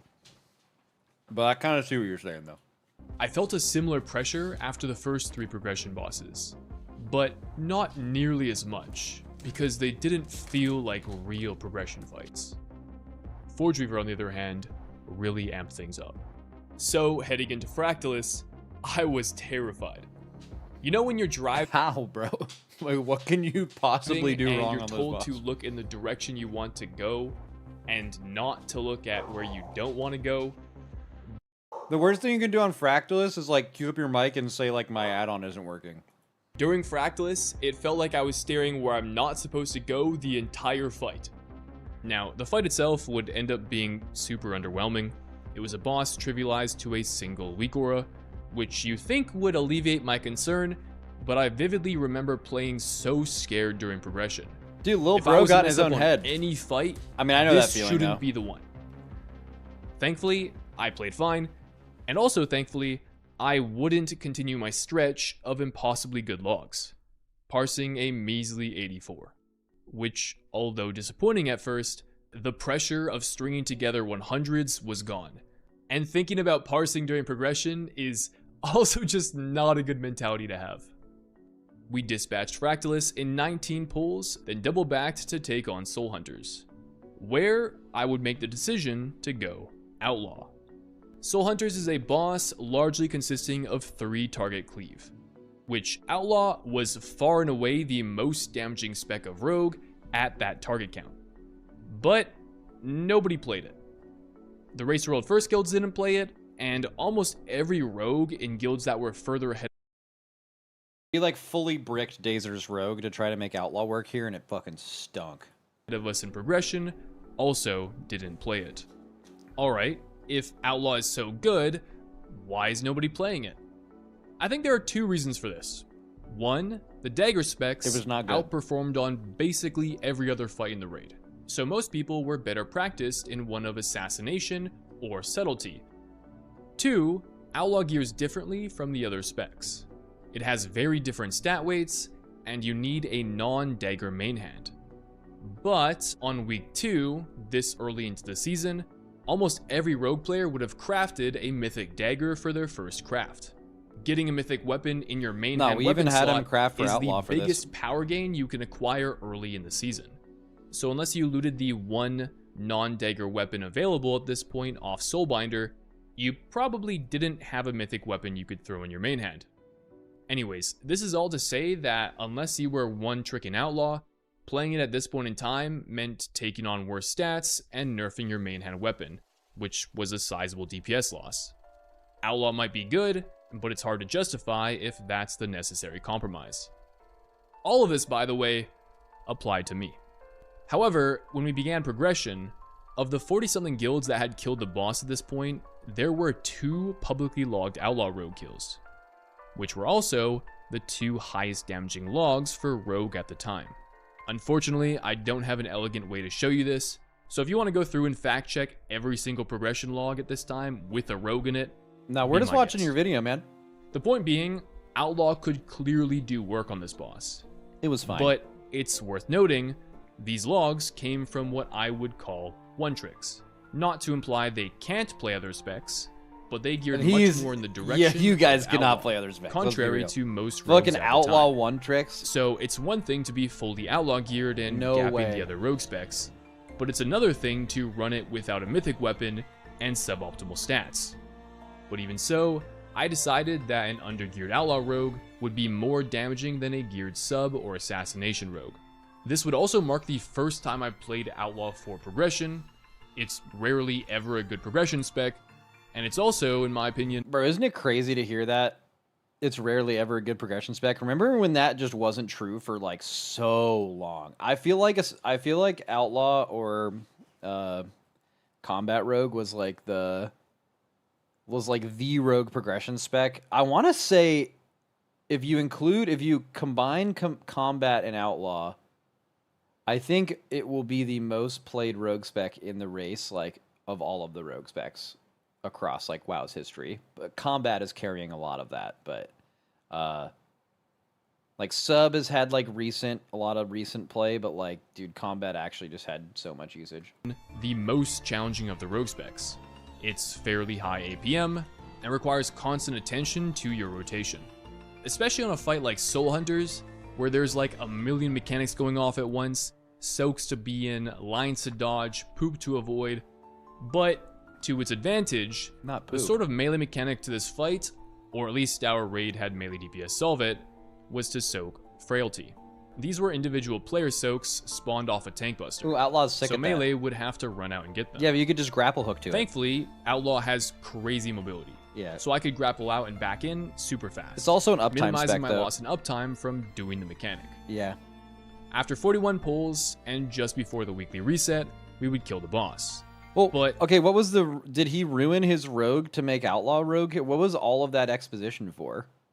Did he just play like a suboptimal outlaw, basically? Now that the boss was dead, was playing outlaw worth it? Well, I would end up parsing a 0. But Oh, before boy. Wait, but I mean... Again, get out of your head with the parse thing. You played outlaw with shit gear and you were still like 3rd in your guild. Also, there's 3 total parses. That just meant you were the lowest of the 3, and you already said the other 2 were like well outlaw geared outlaw 1 tricks. And you were 2nd in your guild. Who cares? we get ahead of ourselves, I was the 3rd outlaw rogue to do this fight. And, as the 0 would suggest, compared to the 2 other outlaw rogues we've already looked at, I did the least damage. However, while that was true, it's also true that I did more damage than any other subtlety and assassination rogue on this boss, which for me was super. Yeah, you did the right thing. And also, this is like what you want. If you're a guild, I don't know how deep they would look into it, but if you really looked into it, if you're bringing a rogue for a fight and they're one of the few rogues in the world willing to play a suboptimally geared off spec that is specifically good for one thing in a fight, especially for the people who main classes that have 3 DPS specs, mages, hunters, rogues, warlocks, right? Shit like that. That is what you want from those players. Like, what's kind of scary with those when you recruit people that play those classes is if they really like destruction or like fire mage or something, and like they're not going to be able to like being able to truly cover your whole class is like pretty rare even in these guilds. So I think that's like something that's if I'm like the guild master of this guild, I'm like, this is my guy, even though I think he's already chosen him as this guy because he was in on this boss and Fractalus and Forge Weaver. Like, he's just the rogue at this point, right? Rewarding. With Soul Hunters dead, we would arrive at the penultimate boss, Nexus King Saldahar, which was a sizable step up in difficulty, but also a very fun encounter. I think people would like Nexus King Saldahar so much more if like the last phase was never streamed and every guild had to figure it out for themselves. I think like that would be like people's favorite boss ever. But it's just one of those things where when you just plug in the strat for it, it just removes the entire last phase as like something that's cool. This season's Delve boss, Kaiveza, had a mechanic that worked exactly like what you would have seen on Phase 1 of Saldahar, where these ghosts would rush They have towards yet to you, recreate and you had this, to look huh? at them, or you would later get mind-controlled and perish. It was a clever way to prepare people for the mythic encounter, and the mechanic itself, I thought was fun, in the sense that each player was responsible for solving their own set of ghosts. It felt like my ability to do this mechanic consistently gave me authority over the raid, and therefore my performance really mattered. If I were dying every pull to failing this mechanic, that would seriously hurt our progression. Now for this fight, I would be playing Sub-Rogue, which did very well in this boss. So much. Sorry. Why does he have this? This is what I'm talking about with people not optimizing their UI, man. Like, if you are playing a fight where you have a big red text on your screen that says don't soak, but you actually soak it, you need to remove this thing because it's confusing you more than it's helping you. I would be playing Sub-Rogue, which did very well in this boss. So much so that our guild would run double Rogue, and Thalmir would be rostered back in. The reason Sub did so well here was due to its damage profile. You did infinite damage inside of cooldowns. 90-second cool. This was like the first boss in now have been many where like if you just have a 90-second cooldown, you're just fucking mogging on everyone with a 2-minute. Like classes that had a 2-minute on this boss were so sad. And you would do less than tank damage outside of them. And on Nexus King, there were distinct highs in which your damage was very important, but also distinct lows, where your damage wasn't as important and you would pool resources. I feel like people did. I feel like if you don't play Rogue, people just see Rogue at the top of the meters and assume they're always doing damage. Rogues were doing below tank damage outside of their cooldowns. It's honestly impressive how bursty of a spec they for the made. next check. Not to mention, these damage checks were a dream for classes with 90-second cooldowns. Ads would spawn at 3 minutes that needed to die, or you would wipe, Then there was a 30-second damage amp at 4 minutes 25. But to hit these timings, you had to press your cooldowns on cooldown. Every second your cooldowns weren't pressed was damage you would lose inside the amp. So, while it's good practice to use your cooldowns as often as possible, this boss was the epitome of that. And ensuring I was doing that correctly each pull made progression a lot of fun. Yeah, yeah. Then- Dude, that is really... I feel like that is a specific, very fun form of progression for a DPS player. Like, it's on a boss where, like, you're doing everything normal, and then, like, you get to a damage amp and realize it's a little off, and then you find, like, a second here, a second there to, like, gain more time in the damage amp, and then you finally piece it all together. I feel like those are some of the most fun fights to progress as a DPS Ensuring player. I was doing that correctly each pull made progression a lot of fun. Then Phase 3 was pretty mid. It was effectively a tank and spank with 2 mechanics that required you to stand in the correct spot if you got targeted. This sounds simple, and it was, but for one of the mechanics, Yeah, you we want to know why it was, buddy? Because you were fucking... followed a weak aura. You're Specifically, fucking Nexus copying our King whole would shit. spawn clones of himself that, It was when so fun targeted, coming up with this players shit. would have to point towards these stars on the ground. And if you hit the wrong star, you wiped the raid. So we used a weak aura that assigned which star you were supposed to point towards, but I would have the issue of my weak auras not working during this phase. Oh, no. So when I was picked by this mechanic, You just YOLO'd it? didn't go very well. It went just well right there. Nexus King would prove to live for a long Dude, being the one person on those shitty assignment private aura things where your thing doesn't work, think Fractalus, think Fyrak, think this boss, I mean, just fucking anything, bro. Like, it's just not only for you causing the wipe, but everyone knowing that the wipe happened because someone's tech didn't work. Oh, time. The difficulty of Phase 1, with players having Holy to do shit. their ghosts correctly and consistently, meant a lot of attempts would die in this phase at all points of progression. We'd also have a couple really close attempts. Eventually though, we defeated the boss after 196 pulls. And this brought us to Dimensius, which would turn Bro, I feel like there's no, like, close wipes on Saladar. You know, like how they just showed this wipe where, like, everyone's dead and they're trying to... I've never seen a kill of Saladar that's like this. They're all, like, most of your raid is up and you could have, like, DPS'd for another, like, 20 seconds and it dies. And this brought us to Dimensius, which would turn out to be a very good rogue boss. But leadership decided to copy the Race to World First teams and only run one. Last season, I would have been set.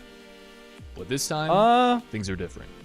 I think Rogue was not amazing for progressing P2, because, like, for them to be so good at P3 damage, they did have to, like, hold on one of the platforms.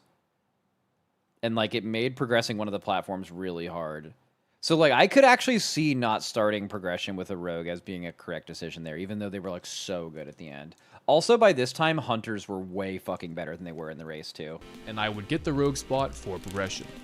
Phase 1 of Dimensius wasn't anything super special. As Rogue, you could utilize Shadow Step to make your movement more efficient, but otherwise there wasn't too much going on. Our success in this phase was largely determined by our ability to kill the adds quickly and evenly. But my side had the problem of killing our melee ad a little too quickly. Notably, the third set of adds would get inside of my cooldowns, and being a melee with high burst, I had to adjust by moving away from the ad to literally avoid doing any damage to it. So that wasn't as fun, but Phase 2 in comparison was a lot more enjoyable, in the sense that I would send cooldowns on the platform where my damage was needed on everything there. Plus... No, you're right. You're right. No, I'm wrong. They did send. I remember because we had Exile, like, soloing this ad over here. Basically, what we did is we had Exile do his like rotation over on this side over here, and by doing that, he would like get this Void Warden to like 30% while cleaving everything else.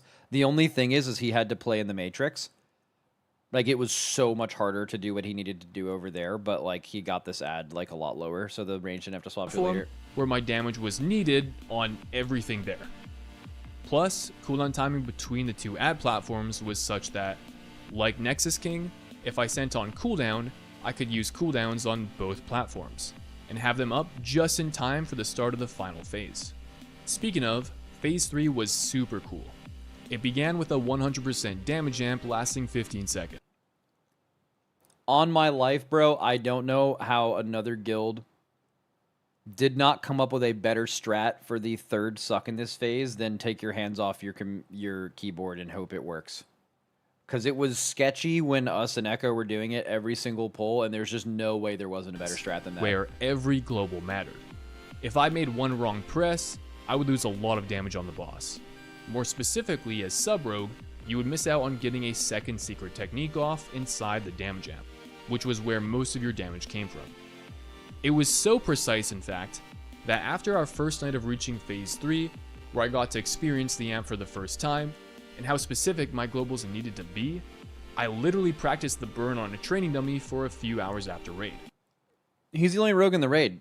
Don't you just give the one autumn to the rogue and just call it a day? Fully making sure I could comfortably execute Then you don't have to worry about shit, my bro. rotation and get that second secret technique off. Also, just listen to this music. Really focus on the toes part. Just like back at the beach. Music stopped.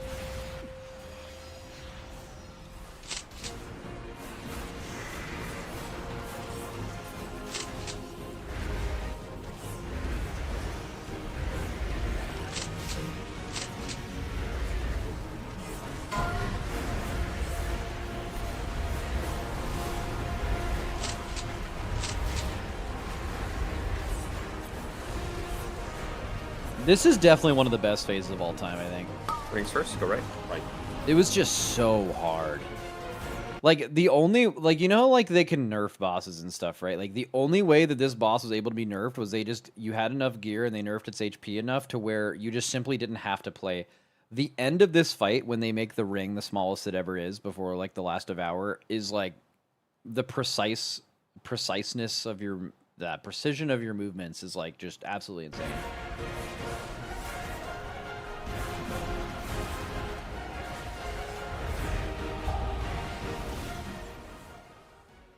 Whoever Blizzard hired to make this boss fight music, we gotta bring them back for every raid going forward.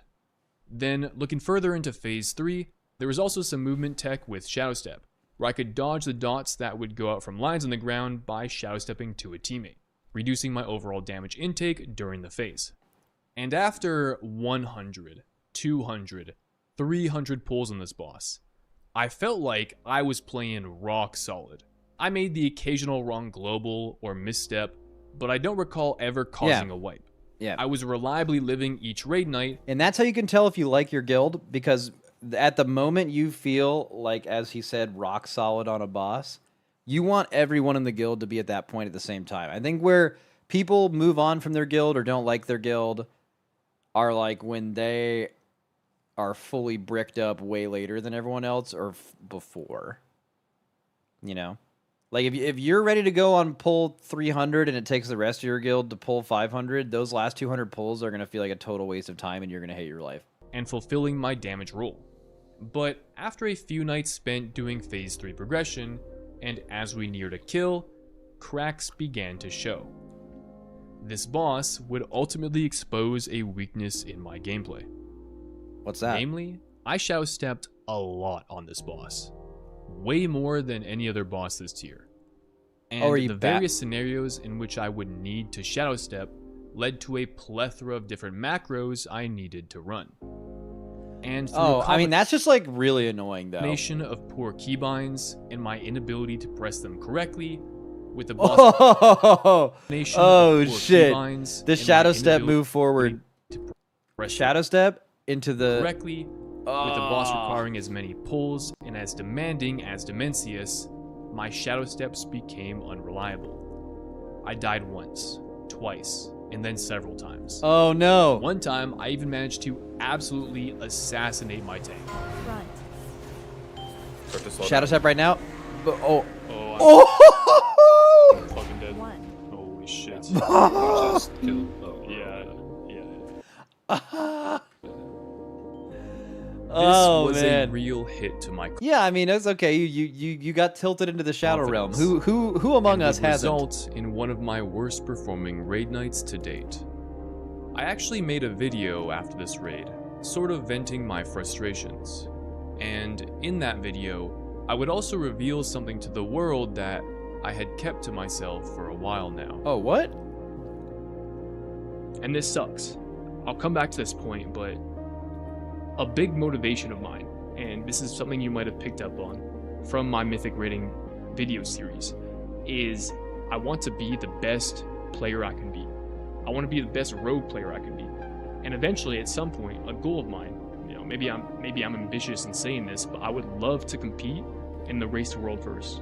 And it's things like this that remind me why I'm not at that level. I don't think I've lived up to the expectations Yeah, but like that... Okay, first of all, that's reality, right? There's a good chance if you're not in a Race World First Guild, it is an unbelievably high chance that you also are not at that level, right? But like moments when you realize that are the differentiating factor to someone who will end up being there is like that motivates you to get better instead of like makes you feel like shit, you know? I mean, I guess feeling like shit is like kind of normal, but like I feel like he would be the kind of person that would motivate him. I don't think I've played to the level that I want to be at, especially considering my goals and aspirations playing this game. So it's been really disheartening. The big push to kill the boss was last week, and the past couple raid nights where I underperformed. And the result of that is now we have to push our kill back. So we'll kill Dimensius tonight, maybe tomorrow. But yeah, that is, I guess, a current update. So I wanted to make a video talking about this because, I mean, it's not all sunshine and rainbows. No, I haven't performed as well as I wanted, and here are the results of that. Here's where my headspace is at. I guess I figured I'd share it with you, so. Okay. Wait, who's calling me? Among the talking points I discussed in this video,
Girlfriend's coming home and she wanted to know if I wanted Chick-fil-A, which I do.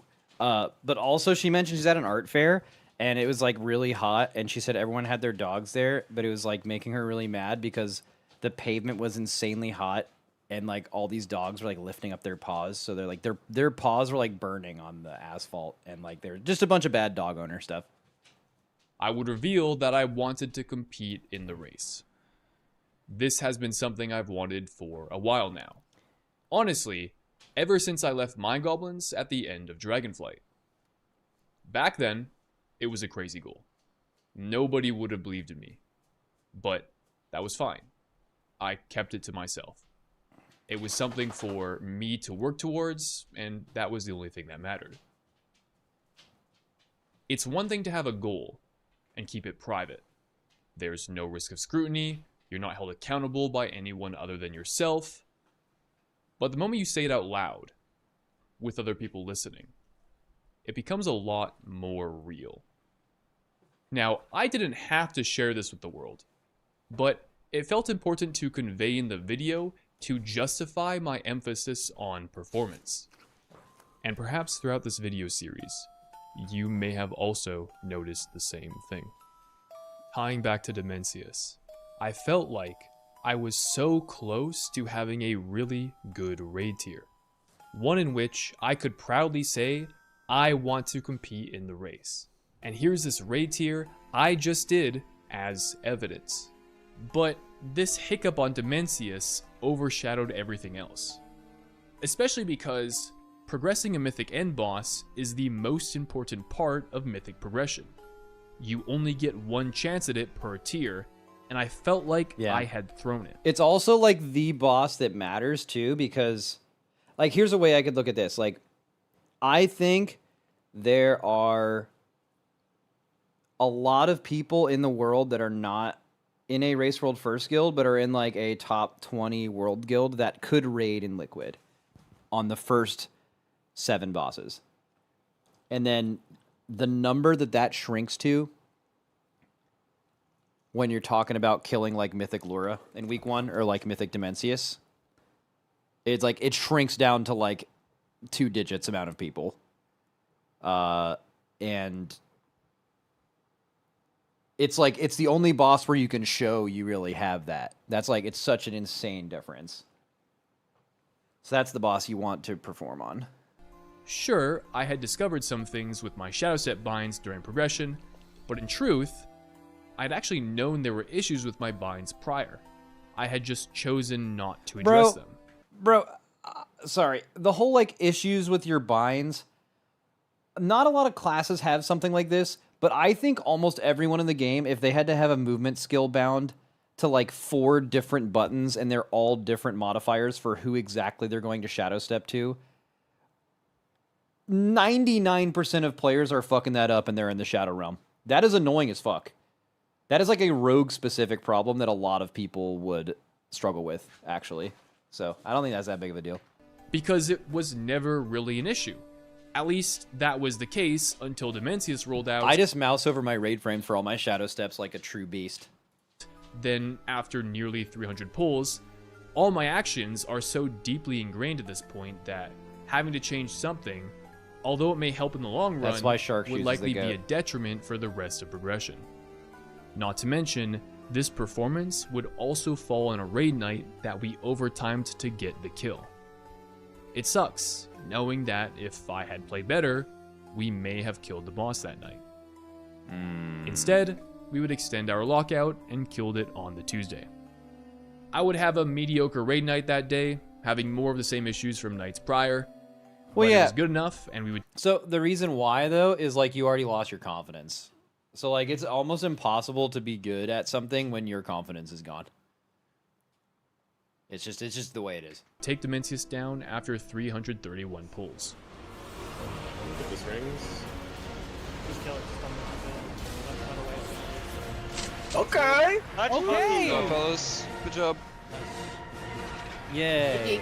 Damn, that's definitely the raid comms of a guild that killed a boss later than they wanted to, though. You know what I mean? Good job, guys. After like 300 pulls, that's definitely like some shit did not go well.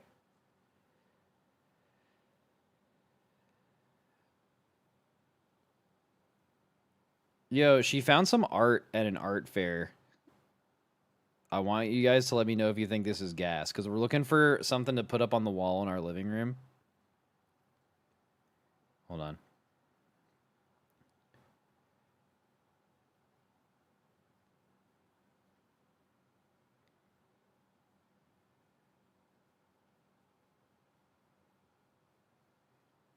There, it's in the general channel.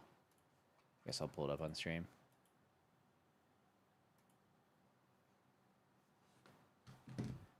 This is pretty sick. It's a low quality image for some reason, but I think it looks fucking sick. Why is the image so low quality? Like the one I'm looking at in Discord is so much better. But yeah.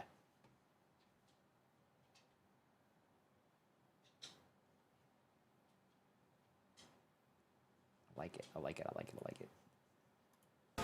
GG, boys. What do I want from Chick-fil-A, by the way? Very pathetic yelling. We need more. Come on.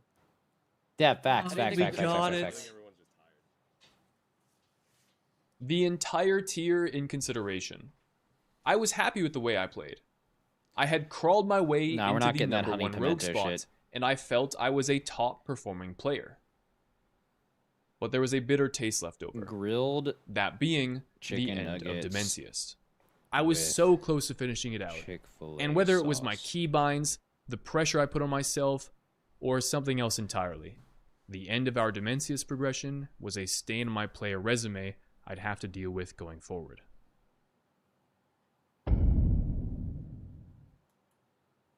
We took the following. Wait, do they still have that jalapeno chicken club at Chick-fil-A? That was good.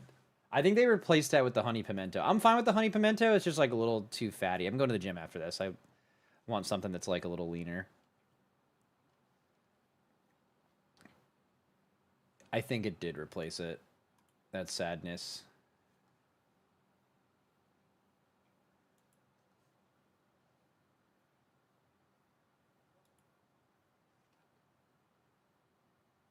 I could get a grilled honey pepper pimento, but the issue is the honey is fine. It's just like the pimento cheese is like super fatty. Really good. I would eat that on like an off day or something.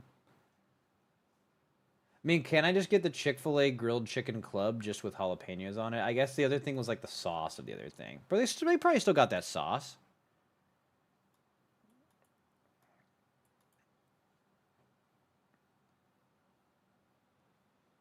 Week off before setting up re-clears, which, over time, would transition into sales across our 2 raids.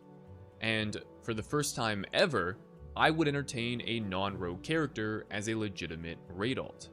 I began playing Havoc Demon Hunter. It was one of the meta specs for Mythic Plus that season, so I brought he it did the into raid MDI. with the idea of getting some practice and gear. And while I liked playing it in Mythic Plus, I never came around to enjoying it during raid. So I would put in the bare minimum on that character each week.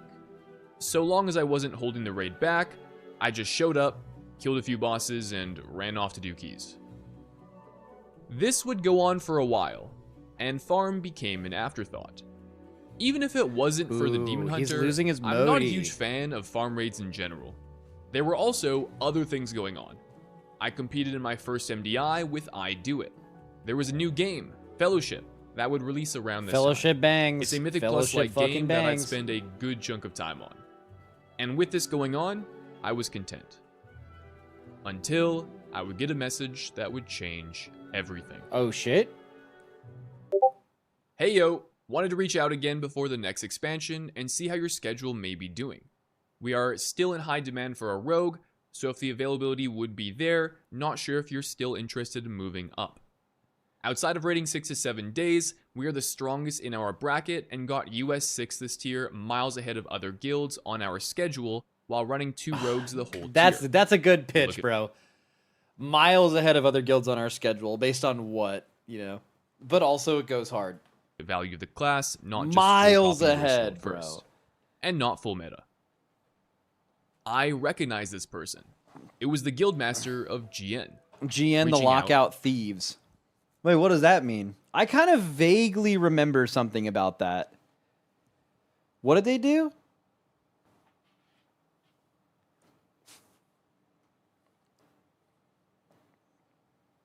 Big drama. They be yoinking. Okay, I'm assuming they stole someone's mythic lockout or something. Again, and gauging my interest in joining. Up to this point, with all the distractions going on, I had almost forgotten about the idea of joining a new guild. But with them reaching out, again, I was reminded of my desire to climb. My desire They stole a Race to World Last Guild's lockout for sales. to pursue competing in the that is Race to World fucking. first. That is During evil. my time with Idiot, I That wanted is to straight experience evil, faster man. progression rating. Oh, But I didn't boy. take GN's initial offer because I had some IRL stuff that wasn't fully sorted, which at this point had long since been dealt with. And I also wanted Because, like, it's so fucked up on so many levels because all you would have to do is, like, use the raid skip. Like, instead of killing, like, 2 bosses, they fucked over an entire guild's ability to get cutting edge.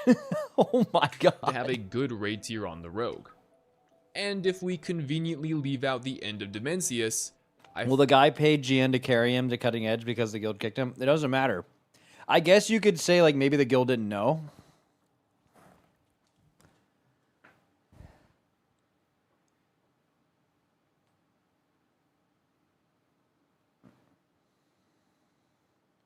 Whatever the most nuggets you can get is. How many nuggets can I get at a time? I want a bunch of grilled nuggets. Yeah, grilled nuggets. How much can you get? Yeah, sure. Order, pickup, whatever. Don't ask for my location. It doesn't matter. Just tell me how many I can possibly... God damn it. 8, 12, or 30? 12. Okay. 30. Felt I had done that. That's a lot of... So now seemed like the appropriate time to leave, and this message would put things into motion. But this time, rather than contemplate the offer and decide I whether can I'd eat stay with 30, idiots but not right or now. join GN, That would be I like applied after to I work several out and then I'm not guilds. eating for hours. In fact, I applied to every non-OCE North American guild ranked higher than GN, employing the same Wait, did you tactic apply I to this used guild? when I made the first video in Oh, he this applied to series. Liquid. But this time, it's a different picture. I'm a lot more Yeah, we don't accomplished look at as a those. raid prospect, Keep it and a. there aren't I'm just many gonna straight keep it a guilds buck. above GN. We have applications on our website. Because if we don't, I or other people get messaged on where to apply a million times. So we have somewhere for them to fill out their applications into the void, just so we don't have to deal with that. But yeah, I mean, there's nothing we can do. With 4 to be exact. But we can cross one guild off the list because there's no way of applying to Liquid. Instead, I would apply Wait. to the 3 because There is, I think. Maybe there isn't anymore? I don't know. there's no way of applying to Liquid. Instead, I would apply to the 3 remaining guilds: Instant Dollars, Pop-Tart Corn Dog, and XD. Pronounce it nice. It's Pop-Tart Corn Dog because of the big G. The reason for this Or corn is dog. simply that I wanted to make sure I was making the best decision for me. If there was an opportunity to play for another one of these guilds that was more appealing, I should explore it. And this was a first for me. When I applied to the 30-something guilds back in Dragonflight, no guild had any interest. Even the one that eventually took me wasn't convinced. I had to prove myself and pass my trial, which for the guild I joined had something like a 2% Yeah, that's how it goes, bro. success you got to rate. work your way up. You got Fast to put in forward your one hours. Season, when I was presented with the chance to join Idiot, I was still fairly new to the competitive raid scene, and this offer felt like it was a branch from the Giving Tree. It felt like an offer I couldn't pass up on, and so I took it. But this time, I'm Jumping very puzzle well houses go hard established as in the fuck. Mythic raid scene. Random side note. I'm confident in my ability as a rogue, and I now have the logs and experience to back that up. So I'm kind of feeling myself, to the extent that I'm not worried about this offer. I'm gonna go talk with other guilds and tell them exactly what my I feel like intent you is. watched this video before That being, once. I want to compete. I think the reason why you think that is there's been some elements that he's gone over in smaller videos, but this is like the next mainline series release of his like follow my experience mythic rating thing. This like came out like recently, right? Yeah, like 1 day ago, bro. I haven't streamed in 8 days, so yeah, I definitely have not streamed this before. For a lot of guilds, hearing that is a deterrent, because the implication is that I'm not a permanent solution. I will leave when a better opportunity presents itself.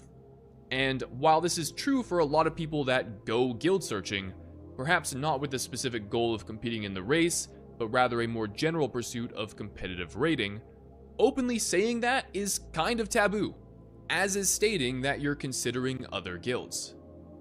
Previously, I would avoid saying these things because I didn't want to hurt my chances of a guild recruiting me, which in a lot of cases, I think it does. But now, I just don't care. If that means GN revokes their offer, so be it.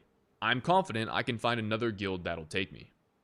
So, this time around, let me do my due diligence and make sure I'm making the best possible choice.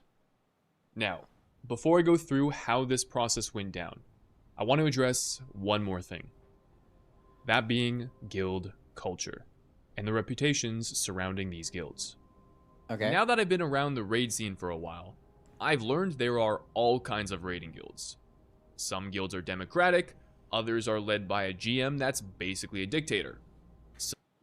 Are there really a lot of Guilds are dictator? democratic, others are Are there a lot of dictator guilds like that are good though?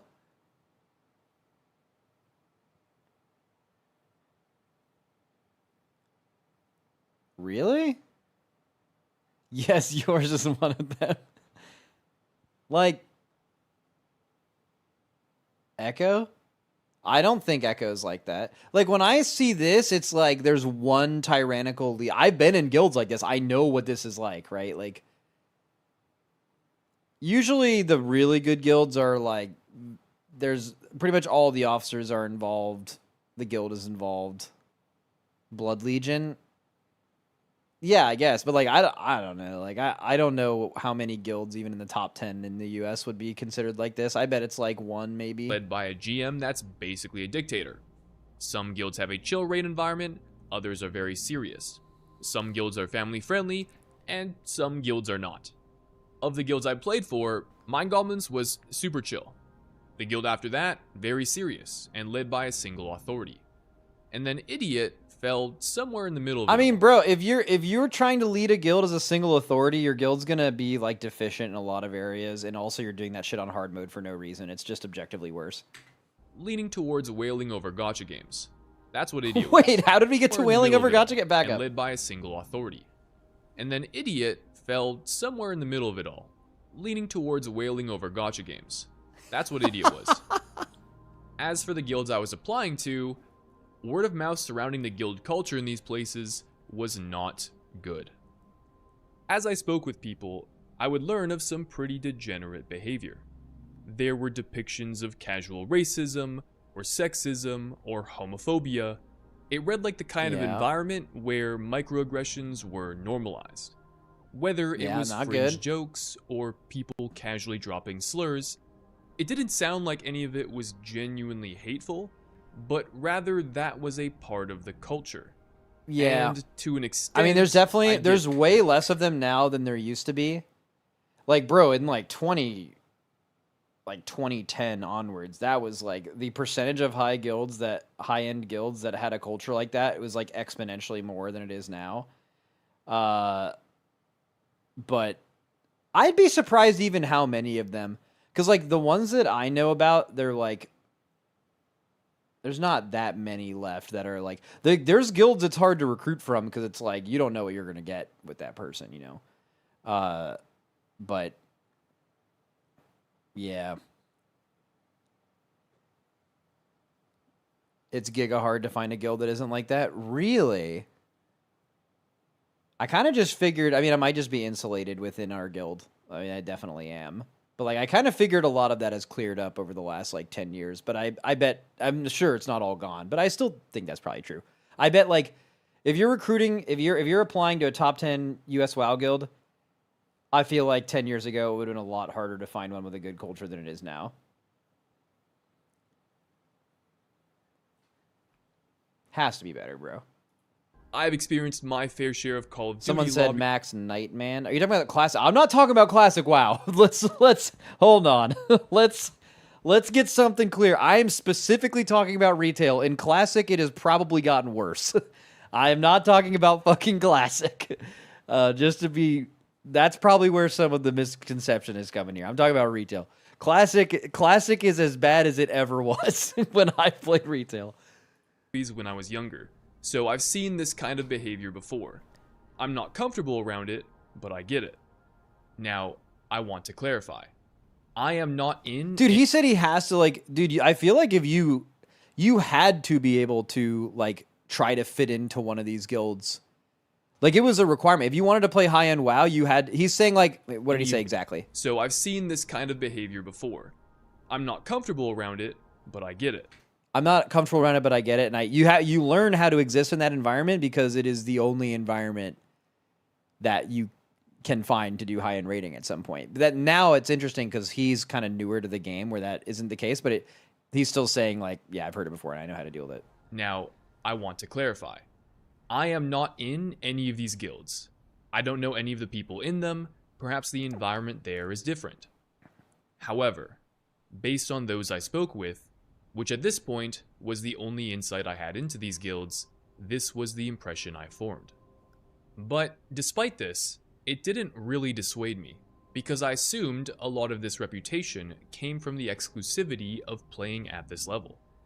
I thought there was a good chance someone Dude, was I don't upset know that why you- it's like Subway Surfers for me, but watching someone talk while doing a jump puzzle is like doing some real good shit for me. This is like the old person WoW version of Subway Surfers.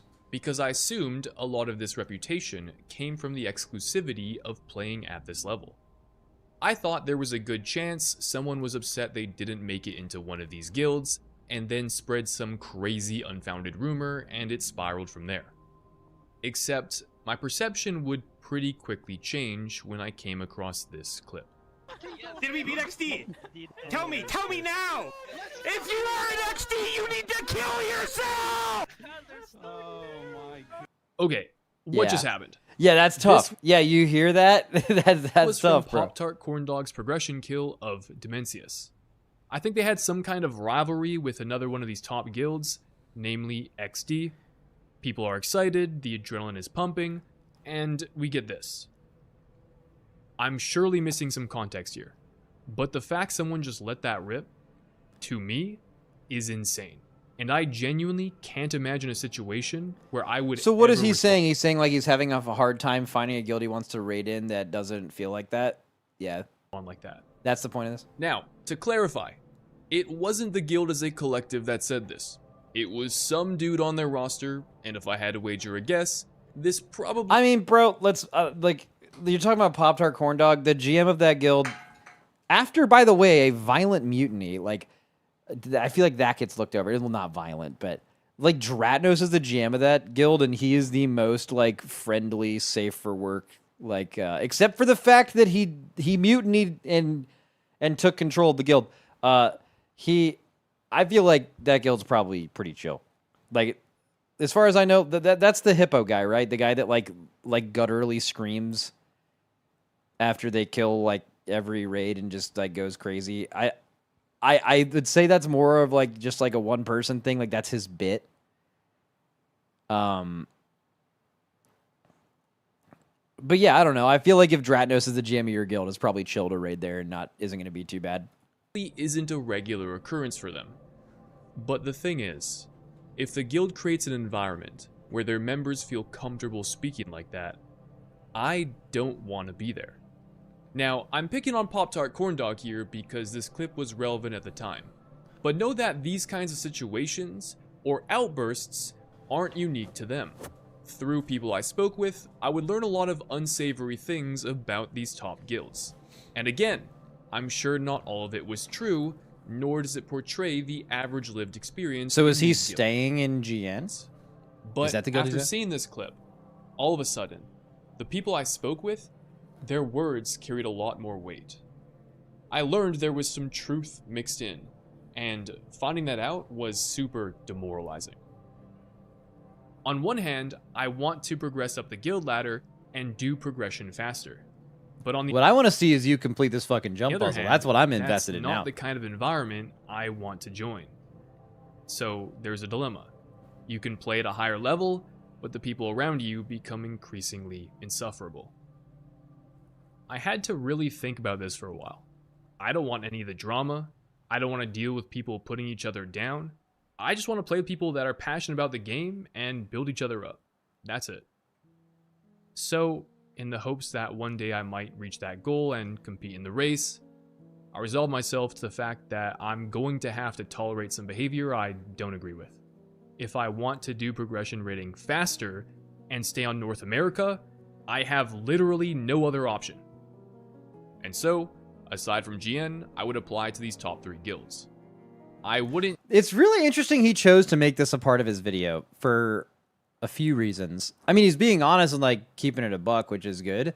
But like also, if you perceive these guilds that you're applying to be like that in some way, they're also going to think you're a huge bitch for talking about it. And those are the exact kind of people that are absolutely going to like cyberbully you. You know what I mean? I feel like it's a choice for sure. And so, aside from GN, I would apply to these top 3 guilds. I wouldn't hear back from ID or PC, but I would get a response from XD, and they seemed interested. Which kind of made sense, for 2 reasons. Firstly, they had a rogue spot available, they currently had 1 rogue on as a trial, and, like my last 2 guilds, It seemed like they were looking for 2 rogues heading into the In EU, this is super soft for sure. Yeah, I'm not really sure about like a lot of the EU. I think a lot of people think in NA think like all the EU guilds are really toxic because of like a language barrier. You know, like when they're all speaking in English, which for most of them is their second languages. A lot of times you end up just being more direct, and I think they're just more direct in their culture anyway. It's like a cultural difference to where I think like an NA guild where usually you have to beat around the bush a little bit to not offend people. Like they hear an EU guild talking and they think it's like, holy fuck, it would be so toxic to go there. But I don't know how much of the EU guilds on retail, again, not classic. I don't know if they're like a lot more of like the casual racism stuff. I don't know if that's like a thing. I'm sure it's a thing. I don't know. Like I just mean like relative to like the top NA guilds. expansion. Secondly, XD was one of 2 guilds I had some kind of mutual connection with.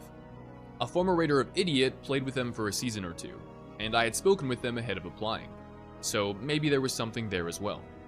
I would go on to have a few meetings with the leadership of XD and GN, over which I learned more about what it's like to raid there and ask some questions of my own, including addressing the rumors surrounding these guilds, which both guilds assured me there was no place for discrimination, and if something did happen in the past, it's not representative of the guild's current environment. V-Speed, This no gave me toxic some guilds peace in of EU. mind, Oh, well, there and it I is. had a good impression of both guilds after speaking with them. Conveniently around this time, raid testing for Midnight was going on, so I decided to attend raid testing with each guild to experience what raiding with them would be like. I did the first day of testing with XD, and the second day of testing with GN. But the night before the second day of raid testing, the other mutual connection I had with one of these guilds, namely Instant Dollars, told me I was invited to attend their raid testing. Oh. Wait, dude, is that how some of these guilds do recruiting?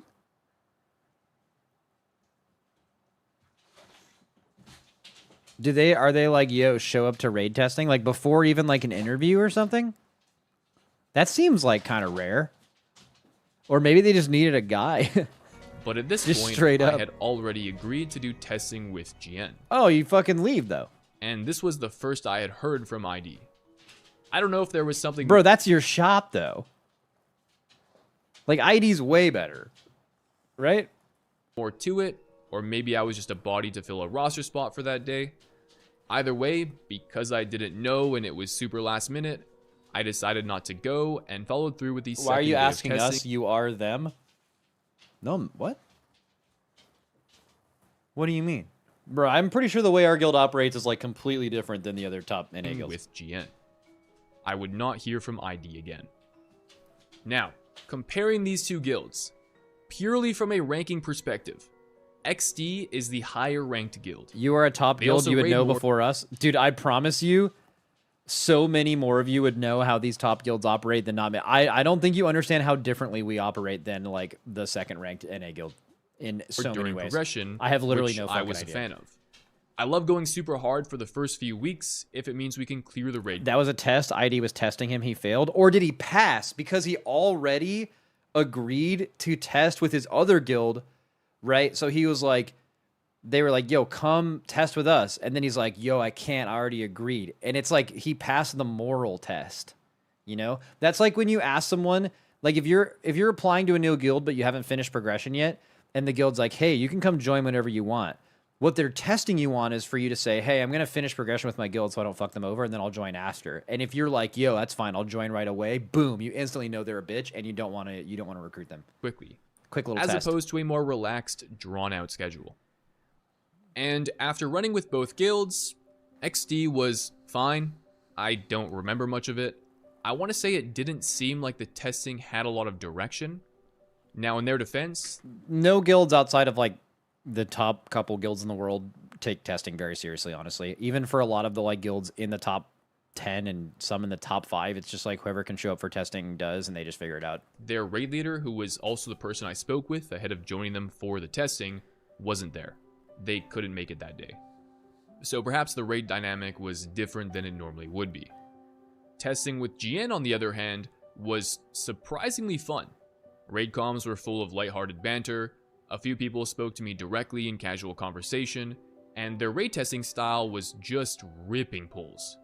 I don't think I've ever been in a guild that pulled anywhere close to as fast as they did. And I don't mean it in the sense where they wipe to something and nobody learns anything from it. They would talk about stuff when it was relevant, but if nothing needed to be talked about, Yeah, that's a they good. would pull That's a again good. instantly. That's definitely good. Which, for the sake of raid testing when you only have an hour per boss, makes sense to me. Then lastly, I actually knew somebody in the guild. I thought What? I didn't know anyone in the guilds I was applying to. But actually, a guildmate of mine from back when I played with Tab Target was in the guild. So we he spent some progressed time faster catching than up you in then. Whispers, and that was nice. In summary, I was very impressed with GN's raid testing. And beyond that, I also respected that GN was willing to reach out again. I had turned them down once already, but they were persistent. And to me, that spoke volumes. They didn't hold a grudge, they just wanted good players and did not care what it took to get them. It also wasn't just sensations either. I would be streaming and there were literally people in their guild trying to recruit me in Twitch chat, which was maybe a little excessive, but it gave me the impression that if I were to Yeah, you were join, wanted, I would bro. be a valued asset to the team. Yeah. Where I didn't get that same impression from XD. Anyways, everything I've experienced so far has convinced me that GN Hold on. is the guild I Hold would on. rather join. This fucking bitch ass hunter cheated. He's been natty jumping this whole jump puzzle, and this guy Anyways, flies up here on a cat and just everything I've experienced instantly so jumps in far front of has him. convinced me that GN is the guild I would rather join. Bro. But I was hesitant because ultimately I had an offer from a higher ranked guild, which technically put me closer to the level I wanted to be at. Nah, no, I don't think being so like the way you get to a higher level guild is by being the best player in your guild and then getting recruited to a higher one. But for us, if you're like the GOAT in XD or the GOAT in GN, I don't know what these guilds are ranked, but like it's the same thing. Would I be hurting my Race to World first chances if I joined a lower ranked? The only guild that I think would matter more than these two is ID. If you join ID and then you're their best player, that would definitely be more impressive than either of these two guilds. But I mean, this is the same shit, man. Guild? They were pretty close, but maybe it mattered? And rather than try and guess at the answer, I figured, you know what? It's time to exercise the power of this platform, becoming a WoW content guy, and just ask them directly. Like for us, like the priority of people we want to recruit from in order is like, if you are the best player in Echo, and then it's like, that's ideal. Like that's the player we want to recruit more than anyone else. If you're the best player in Echo, that is separating yourself. If you're the best player in Method, that would be below that. There's that. And then it's like, are you the best player in like all the really sick low hours, good progression guilds? There's a ton of these. There's like, this is like the Fat Shark Yes model, the Instant Dollars. There's another one in EU that's really good. Their name is escaping me right now. I know Lummel works with them sometimes. Fuck. Advance. Yeah, there's like Advance, right? There's the, like, if you're one of the best players in those guilds, that's like a tier below Method. But like, actually, honestly, Method and this are the same, in my opinion. If you're like the best player in one of these guilds, I think that's like pretty on par with like what we would want to do. So like those are the tiers, right? It's like best player in Echo, that's like priority number 1. And then it's like these two are basically the same.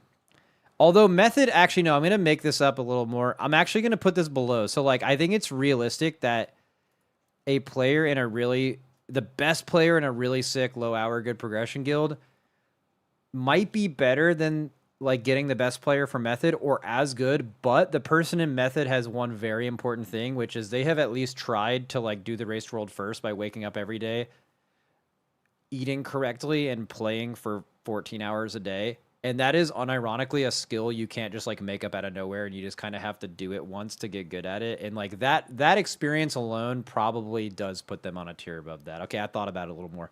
All right, and then it's like, honestly, it's like being the best player. Oh my god, that's the same in all of them. Basically world 1 or maybe like 10 through 50 guild. is maybe it's like roughly the same thing. Because like basically this is very, very rare that we ever recruit from this. We almost always are recruiting the best players from one of these three things as someone we're going to recruit from, or someone who's been in the guild before. And every now and then you come across somebody who's doing something here, but maybe you know them for some other reason or something. But yeah, that's it. That's the breakdown. So I reached out, and I was able to get in contact with an active player in Liquid that, while I wasn't close with them, we had a sort of mutual connection. And who is this? The advice they gave me was that between the two guilds, from the perspective of trying to join a race guild, it didn't matter which of the two I joined. Oh, They explained to me there is basically an umbrella of guilds that the race guilds tend to draw from. And at least for the guilds I was considering, there wasn't any meaningful difference within that umbrella. I'm not going to say who. It's not me. Bro, I can tell you my exact chat history with this person. I'll show it to you on stream, bro. Wait, did he fucking delete me as a friend? Hold on. Find or start a conversation. Shindig does not show up. Oh, he shows it. Oh, okay. Who I messaged, but if you happen to see this, thank you for taking the time to respond. However, it wasn't me. I will tell you that I also messaged Max. Okay, so obviously I'm not that person. That's also my dog, not me. He's reacted to a couple of these videos. That's me. I might as well exercise that connection. But unlike the Liquid player, where I went into detail and described my situation in length, Max gives me the impression of not caring to respond if it's more than like 10 words. Oh, fuck. Yeah, I'm bad with that, bro. I mean,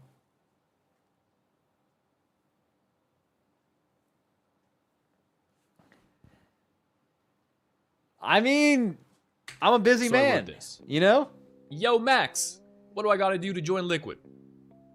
And he responded, be the best rogue in the world.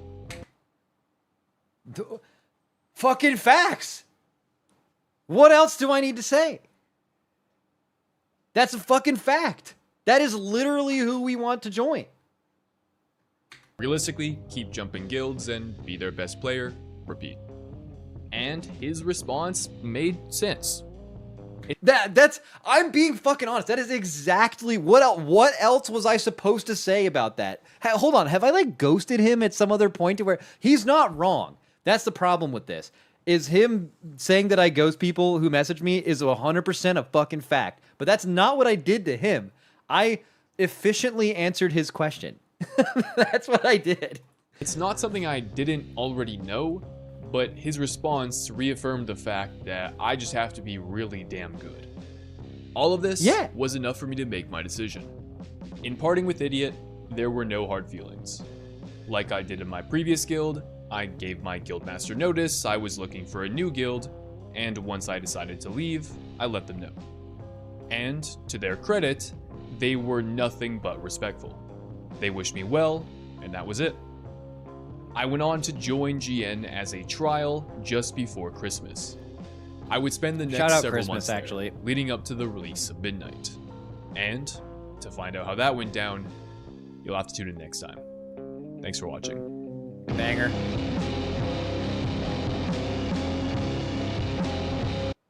Banger. I mean, it takes him a long time to edit these, so it's not like super current, right? Like what's happened, like basically the next video you would have theoretically watched in this series has already happened. It just hasn't been edited yet because he has to search through like 400 hours of stock photos to come up with bangers like this. Wait,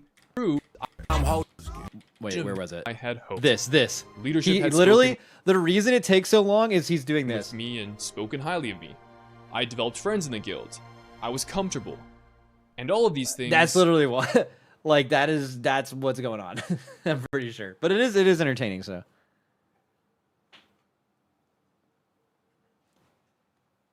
It was good, but the toxic chapter was probably unnecessary. I mean, for a lot of people who are watching, like, okay, you're someone who already knows that, but maybe it's not unnecessary to, like, look, if this gets a lot of views, like a lot of his have gotten, they're from more casual viewers that maybe don't know that.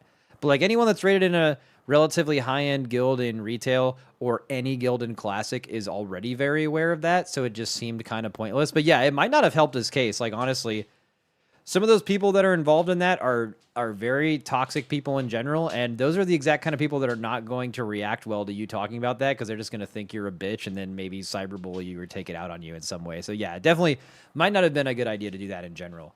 But yeah.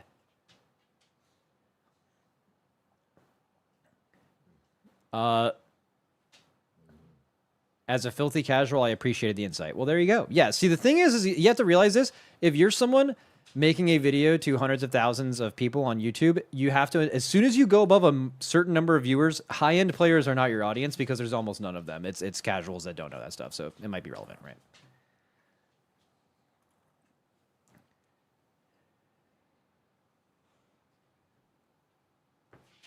To my knowledge, though, I think like putting Pop-Tart Corn Dog, I don't think that is a thing in that guild. I don't know anything about XE. Ooh.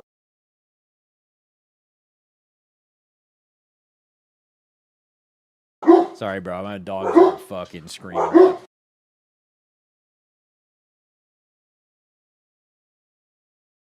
Are top 5% of Mythic Plus people normal people? Anyone who does Mythic Plus a lot is not normal. But they're probably not like that, though. But yeah, like, I really don't think... I don't think Pop-Tart Corn Dog has, like, a really bad atmosphere. I don't think Instant Dollars has a really weird atmosphere. And I know absolutely nothing of GN or XD to say either way. I know nothing about them. But the other two, I think, are, like, pretty chill.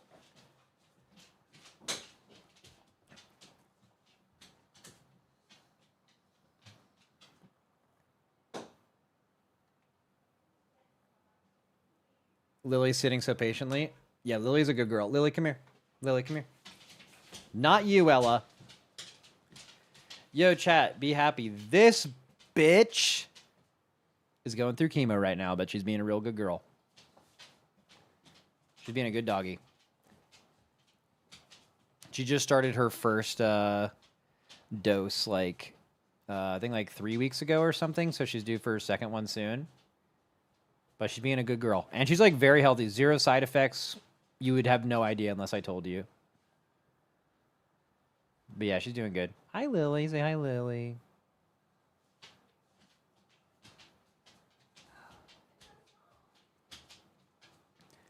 All right. I think that's about it for today. I will be live tomorrow and Monday. I will be streaming Race World Last on Monday. So, shout out to all the people doing that. Probably be a pretty long stream, too, honestly. So... yeah. See you later.